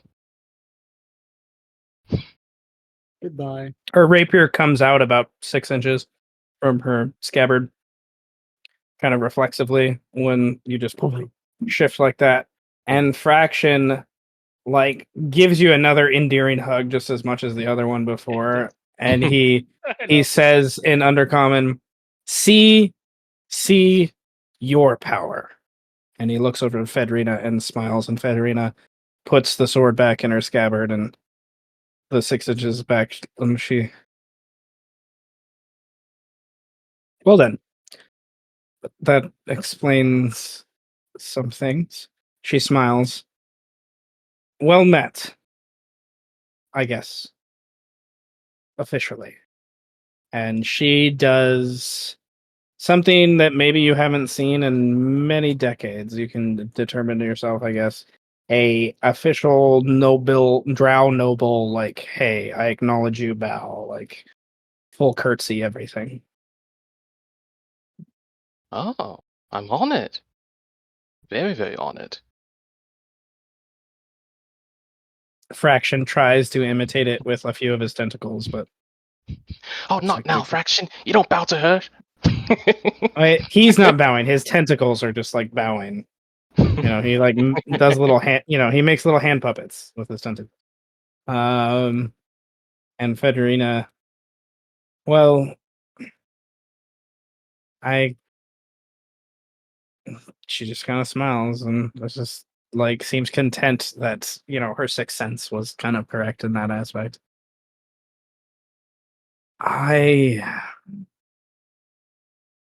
Sometimes I wish I could change my own face. Maybe my daughter would respond to something a little different if I was able to. But I'm hoping that after this battle, my actions will finally have proven to her that I am here for her and not Well, for the drow. well, and I would say Liam kind of turns into another person as he kind of says this, like, because he's very, well, they are very, very emotional. So, like, definitely when they get into a mindset, transforming is almost reflexive. I would say he would transform into this satyr woman, embezzled in different types of, I want to say, vestments, almost as if we're chanting a type of prayer in a moment. Our children are the living messages we send to a future we will never see. Would we rob them of their destiny? Would we rob them of that dream? It is their choice to go on the path. We can guide them, but we cannot hold them.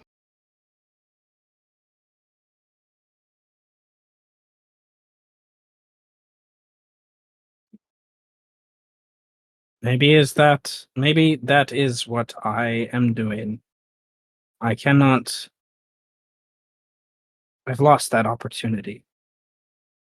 But I at least can show her that not all of us are here to destroy what she thinks is most precious.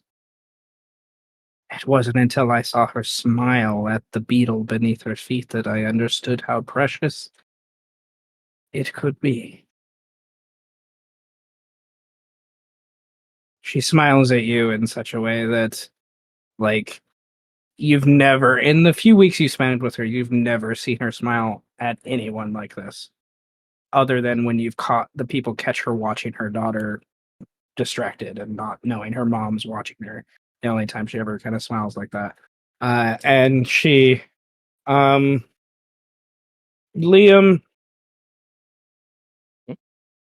I'm gonna open your sheet and click on something. So if I turn to a page, that's what's happening. No problem. Because I need to look at something. All right, and then I would like you to roll a d4. Ooh, a D4. 1,000. Ooh. Was it for good or is it bad? Okay. In Baldur's Gate, how you gain like loyalty? Ah, Sure. Yeah, basically that's what's happening here. Fedrina approves. Fedrina approves. Ah, yes. Yeah. Yes. So loyalty. The reason I looked at your sheet, I base it on charisma. Mhm. Is your charisma score? Once they get to the top of your charisma score. Basically, they're either sacrifice their life for you, or they will fall in love with you. It's kind of Are we this. going to be brothers-in-law? Some people, their loyalty just is that way. Like the kids, they have max loyalty with Strike and Eros. They'll do anything for you two, kind of thing. But Roxana and Eros pretty much are max loyalty together too, kind of thing. Nouvelle is almost there with Strike, hence why recent developments have sort of happened. But certainly there with arrows. Yeah, I gotta work yeah. on my loyalties. I mean, I've got fucking I have servants. So Yes, sir. You have Does enslaving a demon count though? sort of. Hey. It is Karen Well, Carl, so how I think it loyal counts is as Tasha to Gratz? a- And vice versa. What? You know, I think if we can answer that question, then we can answer the question you just asked. Well, that's just Everyone's loyal to Aaron. you Liam, you will notice that even narratively, even if I'm not particularly role playing that, something that Fedri find, like, you know how you find the person at lunch that you sit with, like there's that aspect now. Like if there's someone to stand next to, Fedri is usually standing next to Liam. People see it by this point, kind of thing. The rest of that day and evening passes by relatively quietly. If you are have been working towards any downtime proficiencies, you can add another tick towards that. And then the next day, scouts reports coming in that they're very close. You guys have less than 24 hours before they're basically in range, but probably more than that before they launch their attack, kind of thing, to kind of get settled loosely. And the queen starts to use the more specific information during this day to arrange with Liam and Strike and Sarek the assassination with these other Lapids that she's kind of organized. And these 4 Lapids, I think, represent people that she sent information, sent a summons to, and was like, "Hey, I need you to come do this for your queen," kind of thing. And we've been waiting for a couple days for some of these people to show up. Oh, don't During this day, think Borg isn't joining in on that. I just forgot to respond to that message. okay, that's fine. I just didn't write it down on my thing. That's fine. During this day,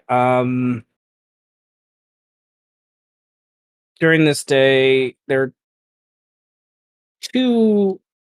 3 kind of minor scenes. One I want to role play out. The 2 you can add to or role play as much as you want.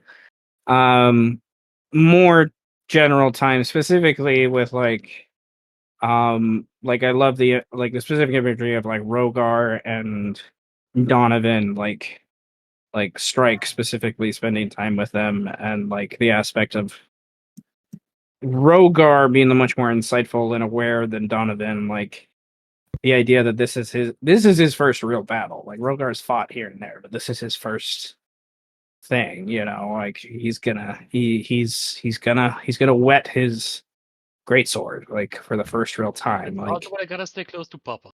Yeah. Donovan is he's like your little puppy. He's always kind of next to you when you're around. So he's literally a puppy. So hey. Nouvelle and Strike have multiple little sparring matches throughout these couple days. And some of it leads into making out, not all of it. And whatnot. Some of it fades to black, some of it. But basically, Nouvelle eavesdrops on some of the conversations you're having with the queen and the others, and Nouvelle volunteers herself to join you. And basically doesn't, she's coming is the final thing that she says. Because she knows She is an assassin. We're Like all thinking it. that was her build when I first built her. So the elite warriors are basically assassins. So Strike would definitely warn her that careful, it's gonna be really fucking dangerous. and she just looks at you and says, "I lived 200 years with the Drow. Don't talk to me about danger." I've seen what I have seen. Ask the demon. She waves that off. She doesn't trust Organoth in any way, shape, or form, but that's okay.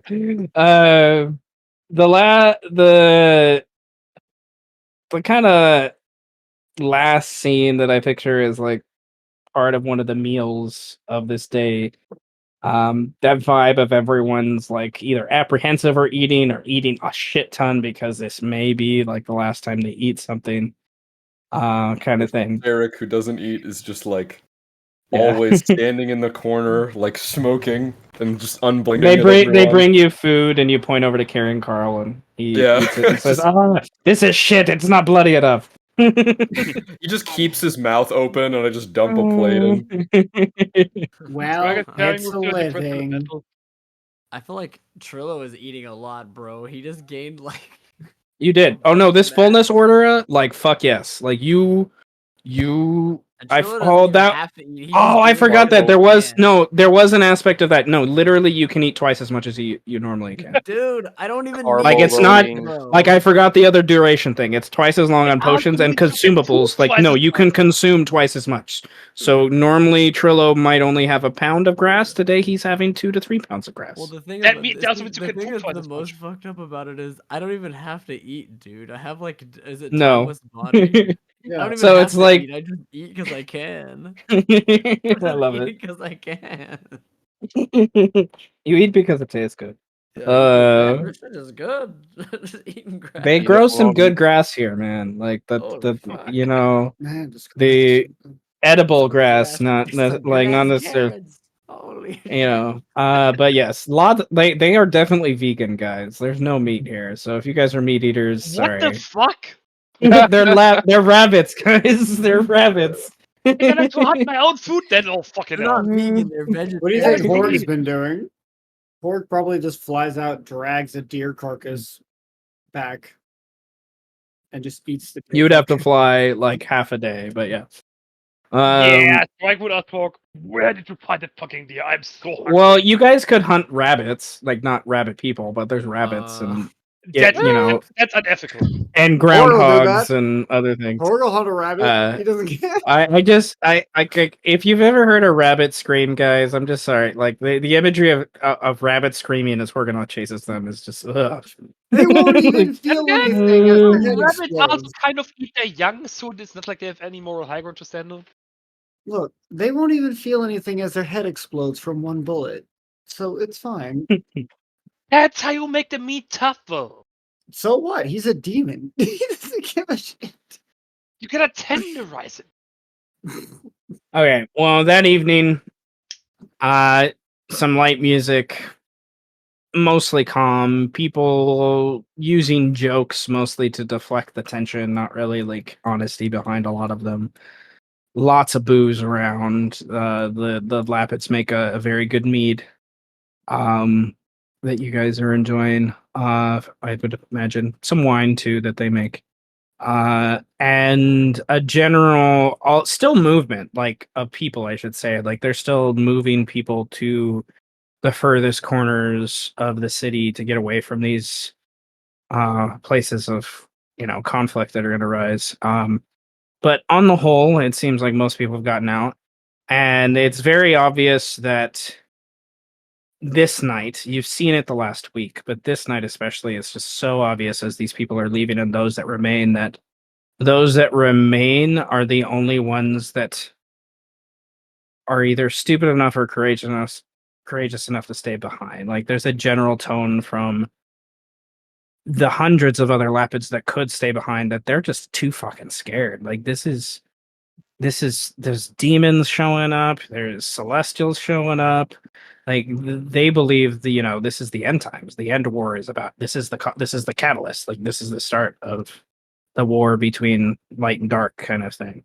And most people are like, get the fuck out of Dodge. Like, there's a lot of people that are like, have left already by this point, and those that haven't left, they're, you could qualify a run in their gate. Like, they know things are approaching and they're scared. Um, for Liam and the Queen and other people that have been in the Lapid place for more than the time the party has been here, this city has never been so quiet, despite the murmuring from the fighters that remain, despite the, kind of lackadaisical music that's played by a few random bards around town to kind of distract us. Um, During this evening meal, Eros finds herself to the main cooking tent and sees Roxana involved with all the other Lapid, kind of wrapping up cleanup and the last few people that have yet to get food. And finds Cerulean sitting nearby to the cooking kind of on a little bench under the tent. And he kind of he has like a bowl and he's in the process of eating whatever they have, stool, that's funny, stew, soup, whatnot. And he kind of motions for Eros to have a sit next to her, next to him. And he lets a few moments pass, kind of eating the food, lets you kind of just watch the people, the couple hundred Lapid that have stayed behind, the 50 or so of those Lapid that are sharpening swords, spears, making sure bows and stuff are ready. The ones that aren't here, obviously on watch, at guard, whatnot. Where the other PCs by this point are, that's kind of up to you all and whether or not you want to include yourself in part of this tent scene. But I imagine at some point you guys are having food or researching or whatever you're doing. For Sarek, who doesn't need food. But nearby, feeding, carrying Carl, as we said, outside somewhere. And after a few moments, Cerulean kind of, I picture Eros just kind of watching everyone, and Cerulean on your peripheral on the right side of your face. You just see his kind of, his mouth and nose kind of appear, and he starts to say, "I wish you were to know more than this. When you set out so many years ago, I never wished you to be dragged into the wars of our ancestors. I wanted you to find a freedom in these lands, and the dwarves and elves just never forget, do they?" Well, He stares at Roxana during most of this. well, most of this didn't even happen because of dwarves or elves. I mean, well, yes, the dwarves are approaching because of their old ancient grudges, but I'm not out here because of that. I tried to live a peaceful life, just having fun. Then the city happened. Everything was nice for a time. Me and Birdman had just arrived, and the city was brimming with possibilities. I thought to myself, wow, this is way bigger than any town. So much that I could do here. I met Strike after finding him digging a hole beneath my apartment, and his kids as well. Then an old acquaintance of ours that we haven't talked to in a long time was also there. And I had my fun, but then a human just made everything worse. And it was nothing but a downward spiral. I try to stay out of complications over and over again, but the city wants it has something on you. It just doesn't let go. And eventually I left. With cash, strike, kids. Just left it all behind. And just started traveling again. And ended up finding ourselves here. And after I saw a little village get attacked and raised down by cyclopses and dwarves, it, it reminded me of before you showed up. And I just thought I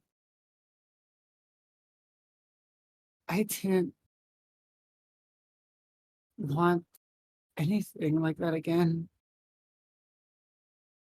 And I just wanted to help.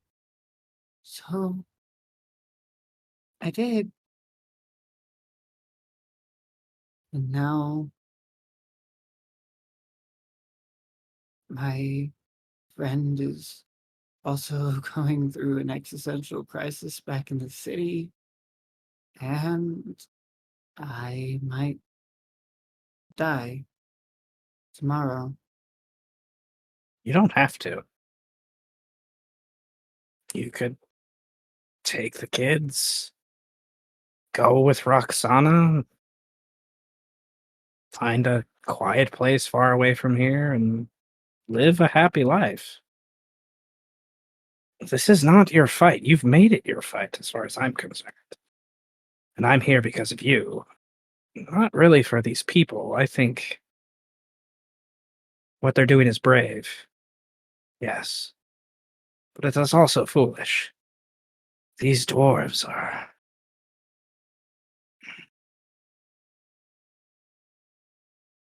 Bad. Yes. I still have nightmares of that night. Being beneath the floorboards. The screams. The blood. Dripping on my face. He puts an arm around you. I know. I know. Moments like that leave an imprint, and I have my own fair share. I just don't want tomorrow to be one of those moments for you again. We can leave tonight. But I will stay. I will try to protect these people with you because I do believe that's right. But I also am afraid we are creating our own. He doesn't know the word and kind of just brings you in closer for a hug and kisses you on the top of your head and sings the song he sung to you when he tried to put you to sleep when you were younger.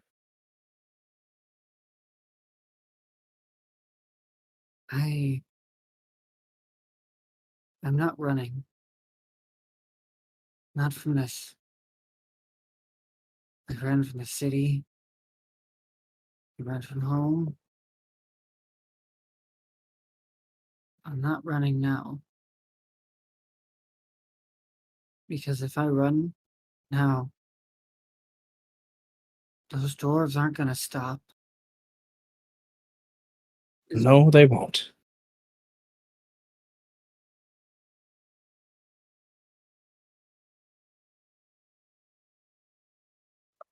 Well,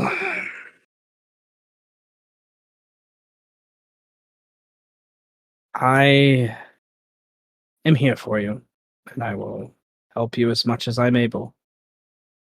I just hope that... it's not worth saying that now, We need to think positively for these people and ourselves, otherwise we'll crumble. We'll crumble. Our own fear will take us. And I do believe that if we, you, me, your friends, Strike, Sarek, whatever the fuck, God, spells that he can manipulate. I don't know what Liam can do. That's what scares me most of all. And then Trillo, I've only met 4 Testodine in my life, and I think he's the scariest one, which is saying something, because most other Testodine just sleep, and he's as scary even while sleeping. He is old as Oh, I that's think we so have a deep chance. Scariest now. one, while Ninui's literally in the same room. That's Nunu, so Asshole, I deep will now. never be convinced of that. he's scared of Ninui. He's just not gonna give credit to Ninui. In any way, shape, or form. And he's like, I bet all my gold in our favor. And if not, then I'll lose all my gold. And in that moment, Strikewood rolls up and plays a hand on Cerunian's shoulder and asks him, "Tell me something. Are you scared? What is about to happen?"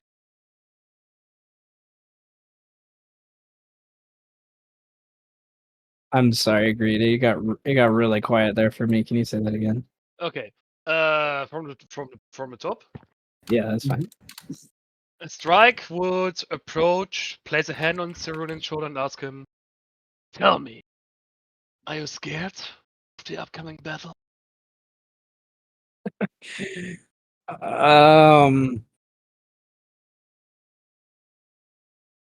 I would be dumb to say I'm not. But I have learned in my life that fear, if conquered, can be the most powerful magic. Good dad, right?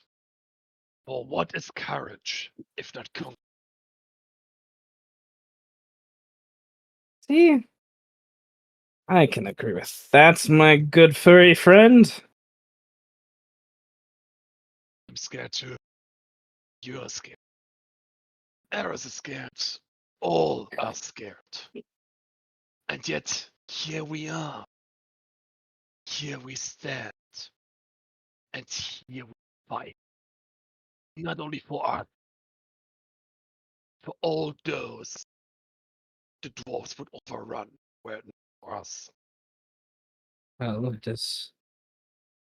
I think it is obvious to me in my travels that if the dwarves aren't stopped here, the Mustelli have no standing army.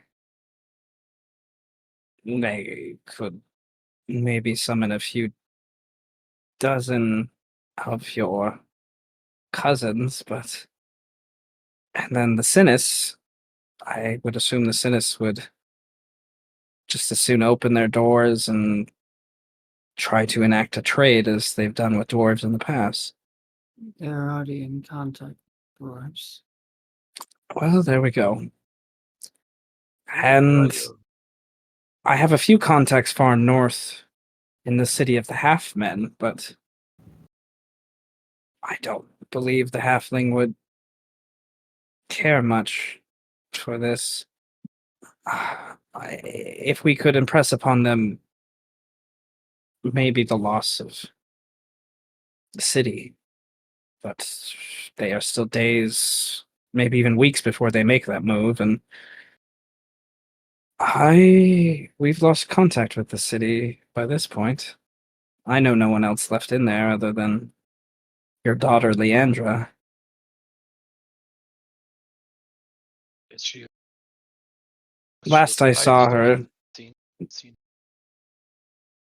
last I saw, she was fine. But she's wily enough. I think she will be fine with all these steps, but the last few weeks have been a turmoil, so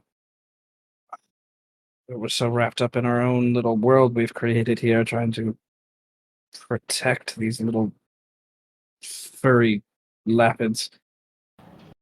that As a fellow I think farmer, I'm sure you understand. Yeah, saved to you can speak. You're cutting in and out. That's annoying. Okay, from the top. And as a fellow farmer, I'm sure you understand how it is. Scared for the saved, yet gotta let them do what they wanna do.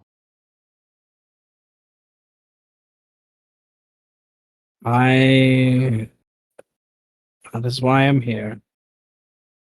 Is to help. And he kind of hugs in Eros again to help her achieve. You've been far too frowny of late, my dear. Hmm. I'm not frowning. I'm just holding in a fart. That's all. He raises an eyebrow at that. Um, I think say no. Nevertheless, well, I think I need one more giant cup of mead before bedtime, and then I think we all should try to get some rest. Um, and Eros, my darling, I know you're scared, but Roxana, I think, needs a little bit of your own comforting words. She seems quite stressed by the aspect of you being on the front line. Doesn't want to admit it openly to you, because you can be abrasive, my young one. And he kind of rises and kind of affectionately taps you on the cheek a little bit, and then grabs your hand as he rises and kisses it on the top and says, "Good night. Strike. Don't do anything I wouldn't do with that beautiful woman." He goes to bed. What exactly is that? I'm not even gonna quit. Eris would stand up and would say to Shrike, "Thanks for trying to be encouraging." I gotta try. She will pat you on the chest and walk over to Roxana, saying, "So, Oh, she turns around, has plates in her hand, has like a dirty rag flung over her shoulder, like hair tied up, sweaty, all like, oh, hey, did you get something to eat?" you know, it was only a few months ago that I saw you walk into a bar with that cactus guy slinging his arms around you, dressed from head to toe in bougie, cheap clothes and jewels.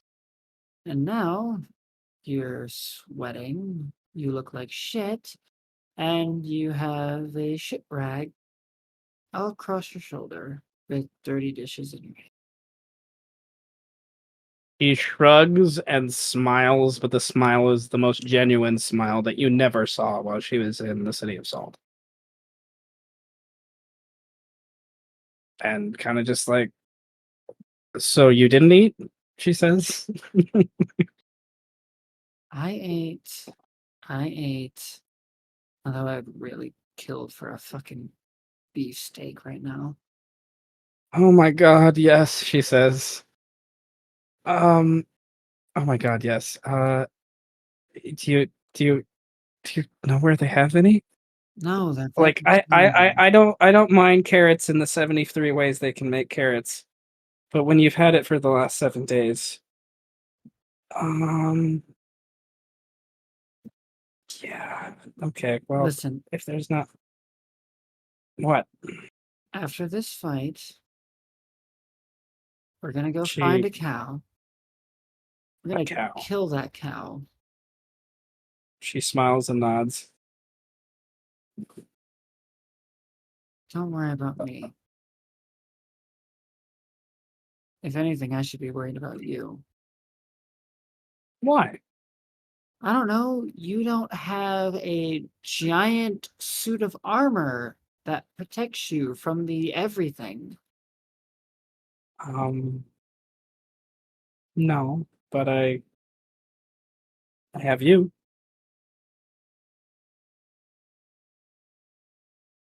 Just stay safe. I will only be as safe as you all will let us be, I guess. Tomorrow, what do you want me to do?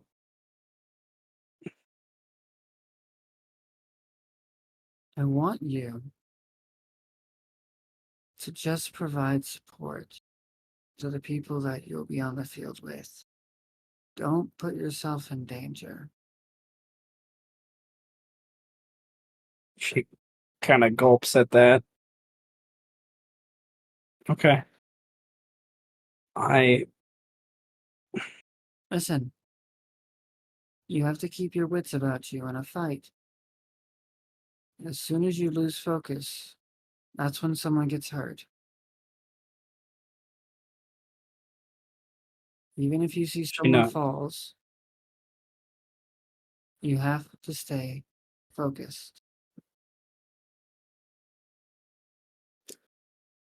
Okay. Well, the queen was gonna keep me with her.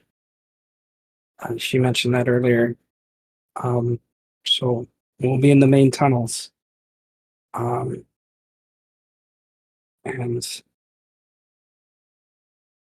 she kind of smiles and grabs your hand and sets the rag down and kind of like makes you give her a hug, kind of thing.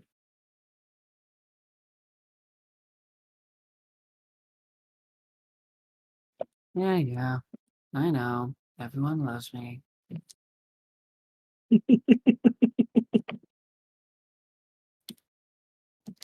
And as she does give her a genuine hug, and as she pulls out of it, she'll say, "You can wait for me in the tent. I have something I need to something else I need to do before I go to sleep." I'm laughing. She's not laughing. Just the imagery. She nods and all right. I'll clean up and meet you there. She smiles, blushes a little bit. Eris would then find a relatively secluded area and um are we in the compared to the city, are we in the future or the past? Timeline. I thought we were in the Go. past. Actually, not anymore. Yeah, Time is convoluted in the City of Zold. I love it. I love it. yeah. Love it. The Tarask, quote unquote, that you guys fought in the city, happened 5-6 days ago. Oh shit! Ah, I'm really no, so we convoluted. have to do Our some Doug is still alive, retconning. probably. In the city now. Yes. Okay. So then Aerith is going to I'm gonna do the exact same thing I was already gonna do. But this is just more clarification sorts of things. She's going to send to Birdman, Oh no. and she's going to say, "You don't have to respond, but I want you to know I'm going to war with dwarves. I hope I'll see you soon."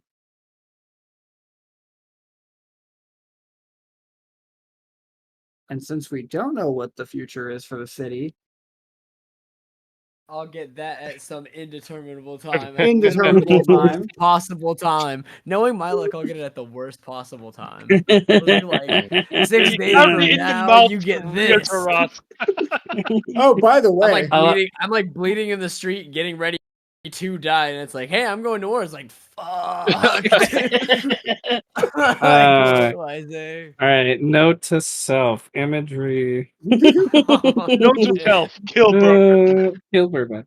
and, It's okay. and then Uh, one last thing, and then I'm done. I swear. Eris is going to once again via Arcana tapping into the weave, trying to tap into the weave itself. Okay, 24. I'm also going to be spending 5 inspiration, just because I can. Mistra, babe, help. As she tries to speak through the weave to Mistra to say, "So, I don't think I don't know what exactly it is you could or even would do to help us in this rather dire time. The only thing that I really want, other than, our survival, is just to make sure that I can live to see Birdman again. At least in some way. I don't know what you could do. I don't even know if this is really reaching you at all. But just anything you could do to help.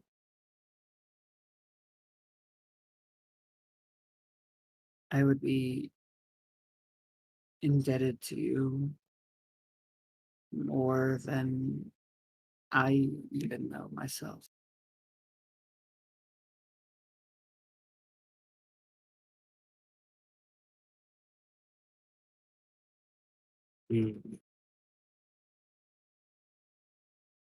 roll me a D100. G motherfucking 100. That's a 10. That's his friend. So I just rolled a 16, and I was like, he has to roll under a 16 for it to get a response. like he has to. D100. And you roll a 10. Mistra, like, she's here, but there's no words. Kind of thing. There's just like energy, and the things that are magic on you, the things that like your whatever items you have that are magical, they like a tuning fork. There's like a song almost coming from them, a note humming from them. And the it's kind of like eventually you get the idea of a question being asked to you. It takes some moments to kind of clear your mind well enough with just the weird noises that all are hitting your ear to understand that it's not something you have to listen to with your ears to really hear it. And the question is, what else could we do?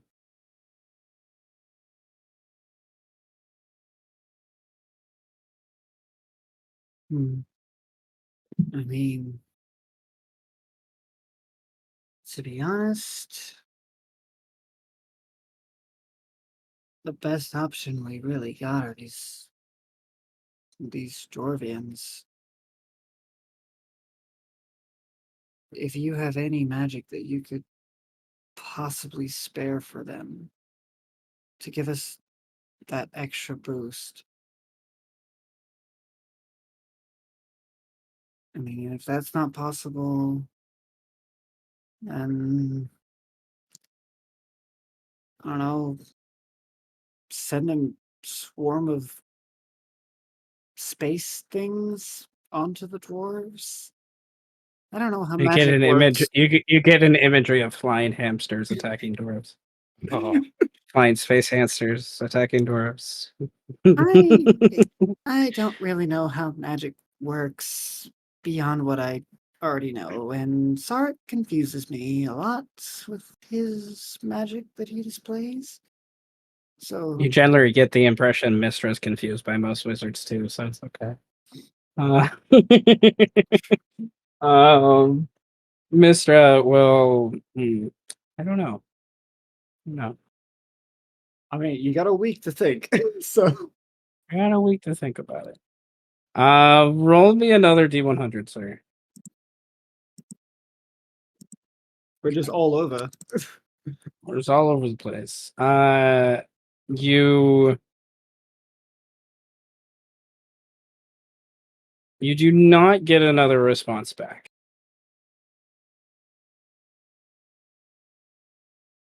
Kind of the sound dissipates and kind of go away. And there's a sense that you've been heard, to be sure. Like, you know that. But you don't know enough about divinity to understand the steps that you're asking them to take. Nope. Kind of thing. So, I imagine you would wait a few minutes longer and then dust yourself off and make your way back to your tent. And Roxana is there waiting for you, already in bed. And the tent flap closes and we fade to black. And does anyone else do anything with their evening before we talk about assassins? Sark is in a limp position in the tent. Of course, his Face resting down, ass position. up. Might as well. Yeah, basically. I'm pretty sure I wouldn't have enough time to finish consume mind, right?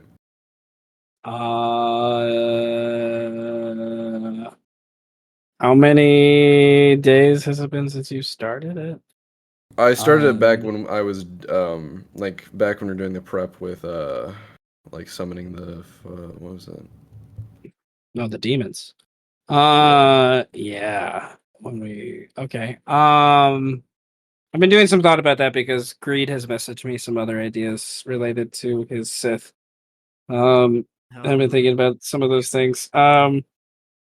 Nevertheless, in interest of the campaign, kind of we're in it. Consume Mind is a level equal to number that I'm searching for now. Or the spell that he did. I believe it's 4. Yeah, 4. Okay. 1 ounce of flesh or magically preferred portion of a creature's brain. Okay. Oh, fresh, Yeah. not flesh. Fresh. Nice. There you go. You just cut off a piece of his butt and you're like, consume your mind. Oh my god. Well, if it's an octopus, Does it have to be a Technically, piece of his you're not brain, wrong. though? Okay, so Master Greed and other people who play wizards can bear this in mind, as we're gonna make this the new ruling about this. I'm going to say that you used about. This is why I'm an English teacher. Doing math. You used about 96 hours of your downtime to write out and practice this spell. So about the equivalent of 4 days of like. All right, time. yeah. You've been in That's a very fucking fair. 96. dungeon. Hmm. Holy So shit. twice Right. the amount for Well, eight. would it be So longer my on brain is thinking that you guys need about 24 hours per spell level to craft a spell. That's a like, lot yeah, fairer that's- than 1 week per spell. I will give you Yeah. It is a I lot more think fair than 1 week. We Yeah. were discussing something like that in the last campaign too, of like how long it would take to Yes. craft, learning how to Like do a spell like that. something like That's some how things. that's how I learned how yeah. to teleport. Well, my brain also is thinking that like my brain. Part of the reason why I made this ruling, and part of the reason why we can argue for other rulings maybe in the near future. I don't know.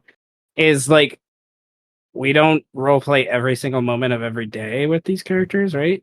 So like my brain is thinking like, most of the time when I'm eating lunch, I'm like doing something else while I'm doing it. So I picture you guys are kind of doing And similar Sarek things. doesn't need to eat lunch or Exactly, go to and the bathroom. or really sleep. So Yeah. like I'm at that's a big part of it. I That's think. cutting out like 8 hours and 20 minutes every day. And it's What? also that's also a 4th level spell. Not like it's a fun spell, but it's not like, hey, I do, Finally, I disintegrate can fix damage my and like brain. but nevertheless, Right, so you guys can right. bear those things in mind as you play, Yeah. for that. And I think if you have access to like stronger magical components, it'd be easier. Like the thing that comes to the top of my brain is you guys haven't really dealt with that in this campaign because it just hasn't made sense. But if you locate a magical font, which exists periodically throughout Bower, you can use those fonts to manipulate Track spells. down these Or leylands. if you Yeah. have a dragon heart, Yeah. Or if But- you have a dragon heart, or if you have a dragon. Yeah. Yeah. With that, Or then dragon I'm glass, able to verify. finish up that spell. which I might have told yeah. told you the dangers of it. But I messaged Sarek some things about dragon hearts. Yes. yeah. I was like, if I you're still talking have to some Alec questions and you to want to ask, talk though. about a source of like magic, he would talk about them, but he'd be like, "Look, they're very fucking dangerous. Be careful with them." And if you want to know why, It may or may not I'm kill right you. in front of you. Yeah, Well, make Bob, friends this with is my either a first paladin time. or an artificer, because those heart attacks are no joke. How many Hey, my minutes first do time, we make pal. the Why ruling? it's difficult? Nah, bro. He would tell you this is why I look like this.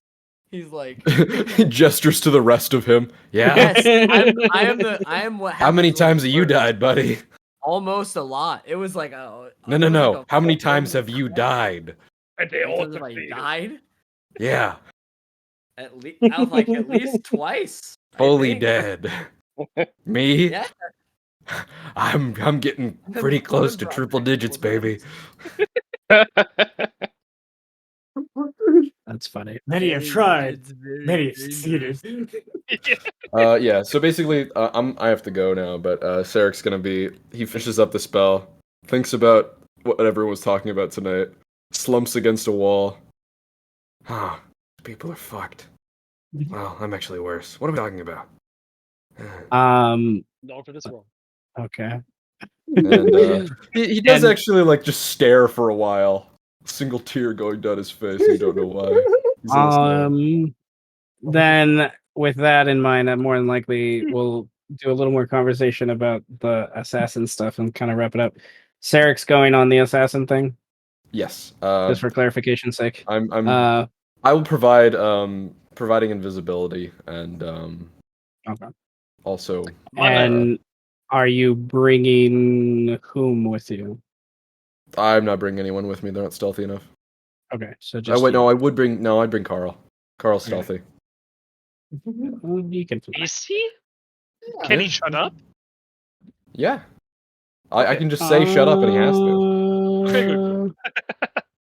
Yes. Well, that and his flying, I imagine, would be very useful. So, Do I Okay. have... Yeah, okay. I basically just be providing the magical support, All right. and also, if necessary, I could kill things without any noise, such as with disintegrate. Yeah. But yeah, I'm gonna have to head out now. How many inspos and recommends? I have and things? 4, and I'm going to recommend Eros. Because of this beautiful performance. Emotion. Beautiful. Okay. Then more than likely next week we'll pick up with the assassin stuff. Sweet. All right. I'll see you guys. That awesome session as always. Yep, Can't wait for war. War. What is it War, good war for? crimes. I only intend Economic war crimes. survivability. Well, when you put it that way, we should just allow it to happen. Yeah. Okay. So, Wait, we are using landmines. I can check that off. what? The bingo. In the war crime bingo. You made landmines? Nova posted a war crime bingo, and so War crime bingo. yes. Oh, okay. I missed that. There you go. I mean, technically, Horde kind of did a false flag attack because he's a demon, and that's what they Yeah. saw. So Well, good news is you haven't done all of these. yeah. This campaign. This campaign. Hostages. I'd have to look at it. You've done a few. Never mind. Okay, This so campaign was supposed to be over 39 sessions ago. which is crazy to think. Okay. As things usually happen that way, the roleplay always took longer than I expected it to. So basically those are all the scenes I had planned for any of the downtime. So unless you guys want to speak now and do a quick scene, during this evening or sometime during these 2 days, or mention something else, then I think we'll probably pause here for today. And like I mentioned a minute ago, pick up next time with the assassination attempt. Depending on how successful that is, will determine some of the things for the assault, so to speak. Now that I think about it, there might be something I could try to do. This is leaning more towards so that way we are alerted and not surprised when or if someone attacks our flank during the invasion portion when we get to that. Liam, quote unquote, will make use of animal friendship and speak with animals, so that way a bird or some animal can give him forewarning that the army's encroaching, so everyone can get into proper positions, rather than risking sending out any physical scouts. Because who's going to suspect the bird or the squirrel in the tree? You know what I mean? Oh, it's lightning.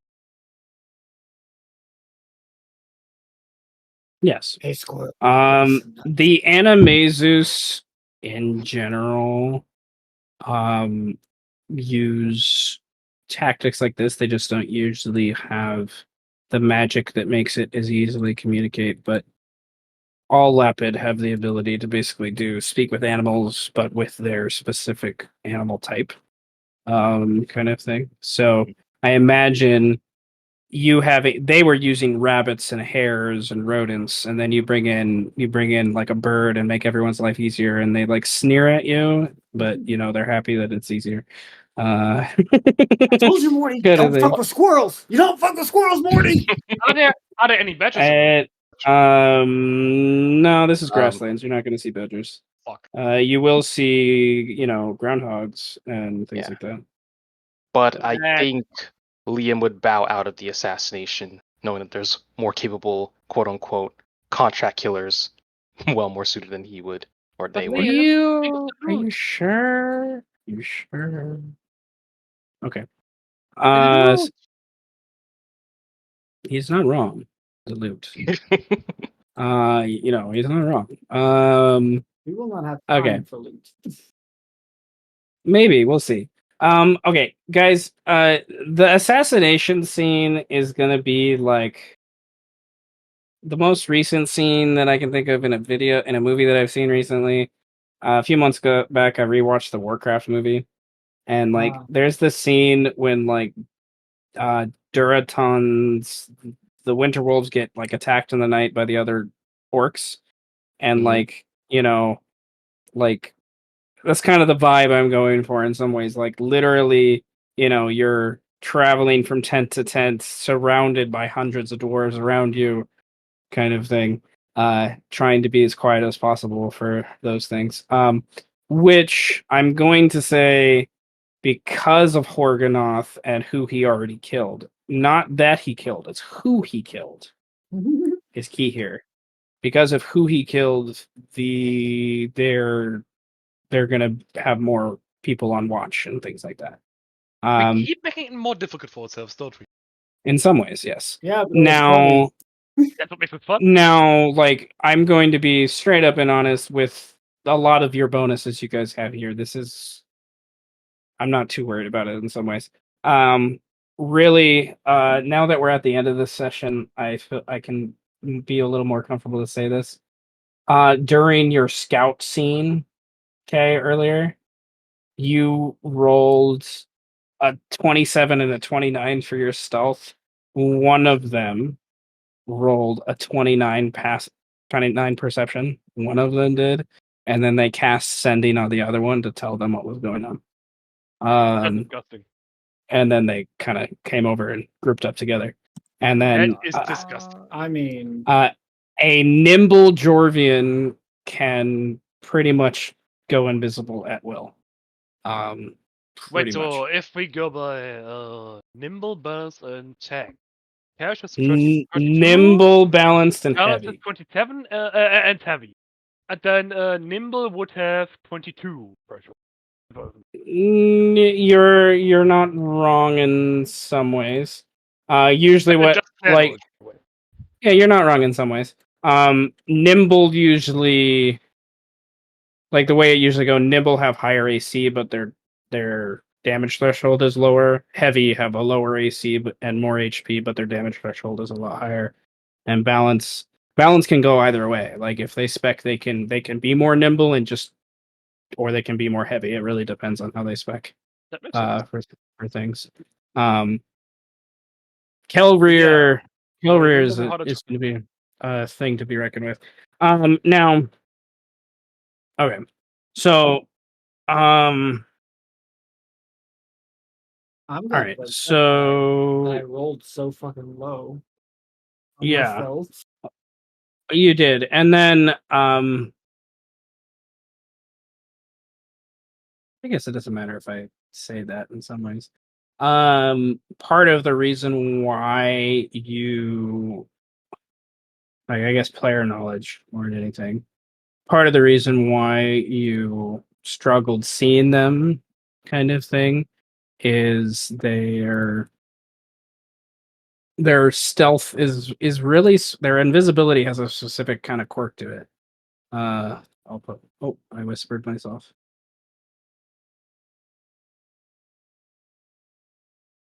And you can't exactly smell machines, so that's also a thing. Yeah. So, yeah, they get pass without trace too, basically. Oh, that's fucked. So you can't see their tracks, But You can't really nor see their tracks. yeah. You can't really hear them. You can't really smell them. we have an hell. arrows. You do have an arrows, like But there's so. They're you guys there are things going to play around with that a little bit, but I'm excited. Things like I have it kind of worked out how I expected today, which doesn't always work that way, but hey,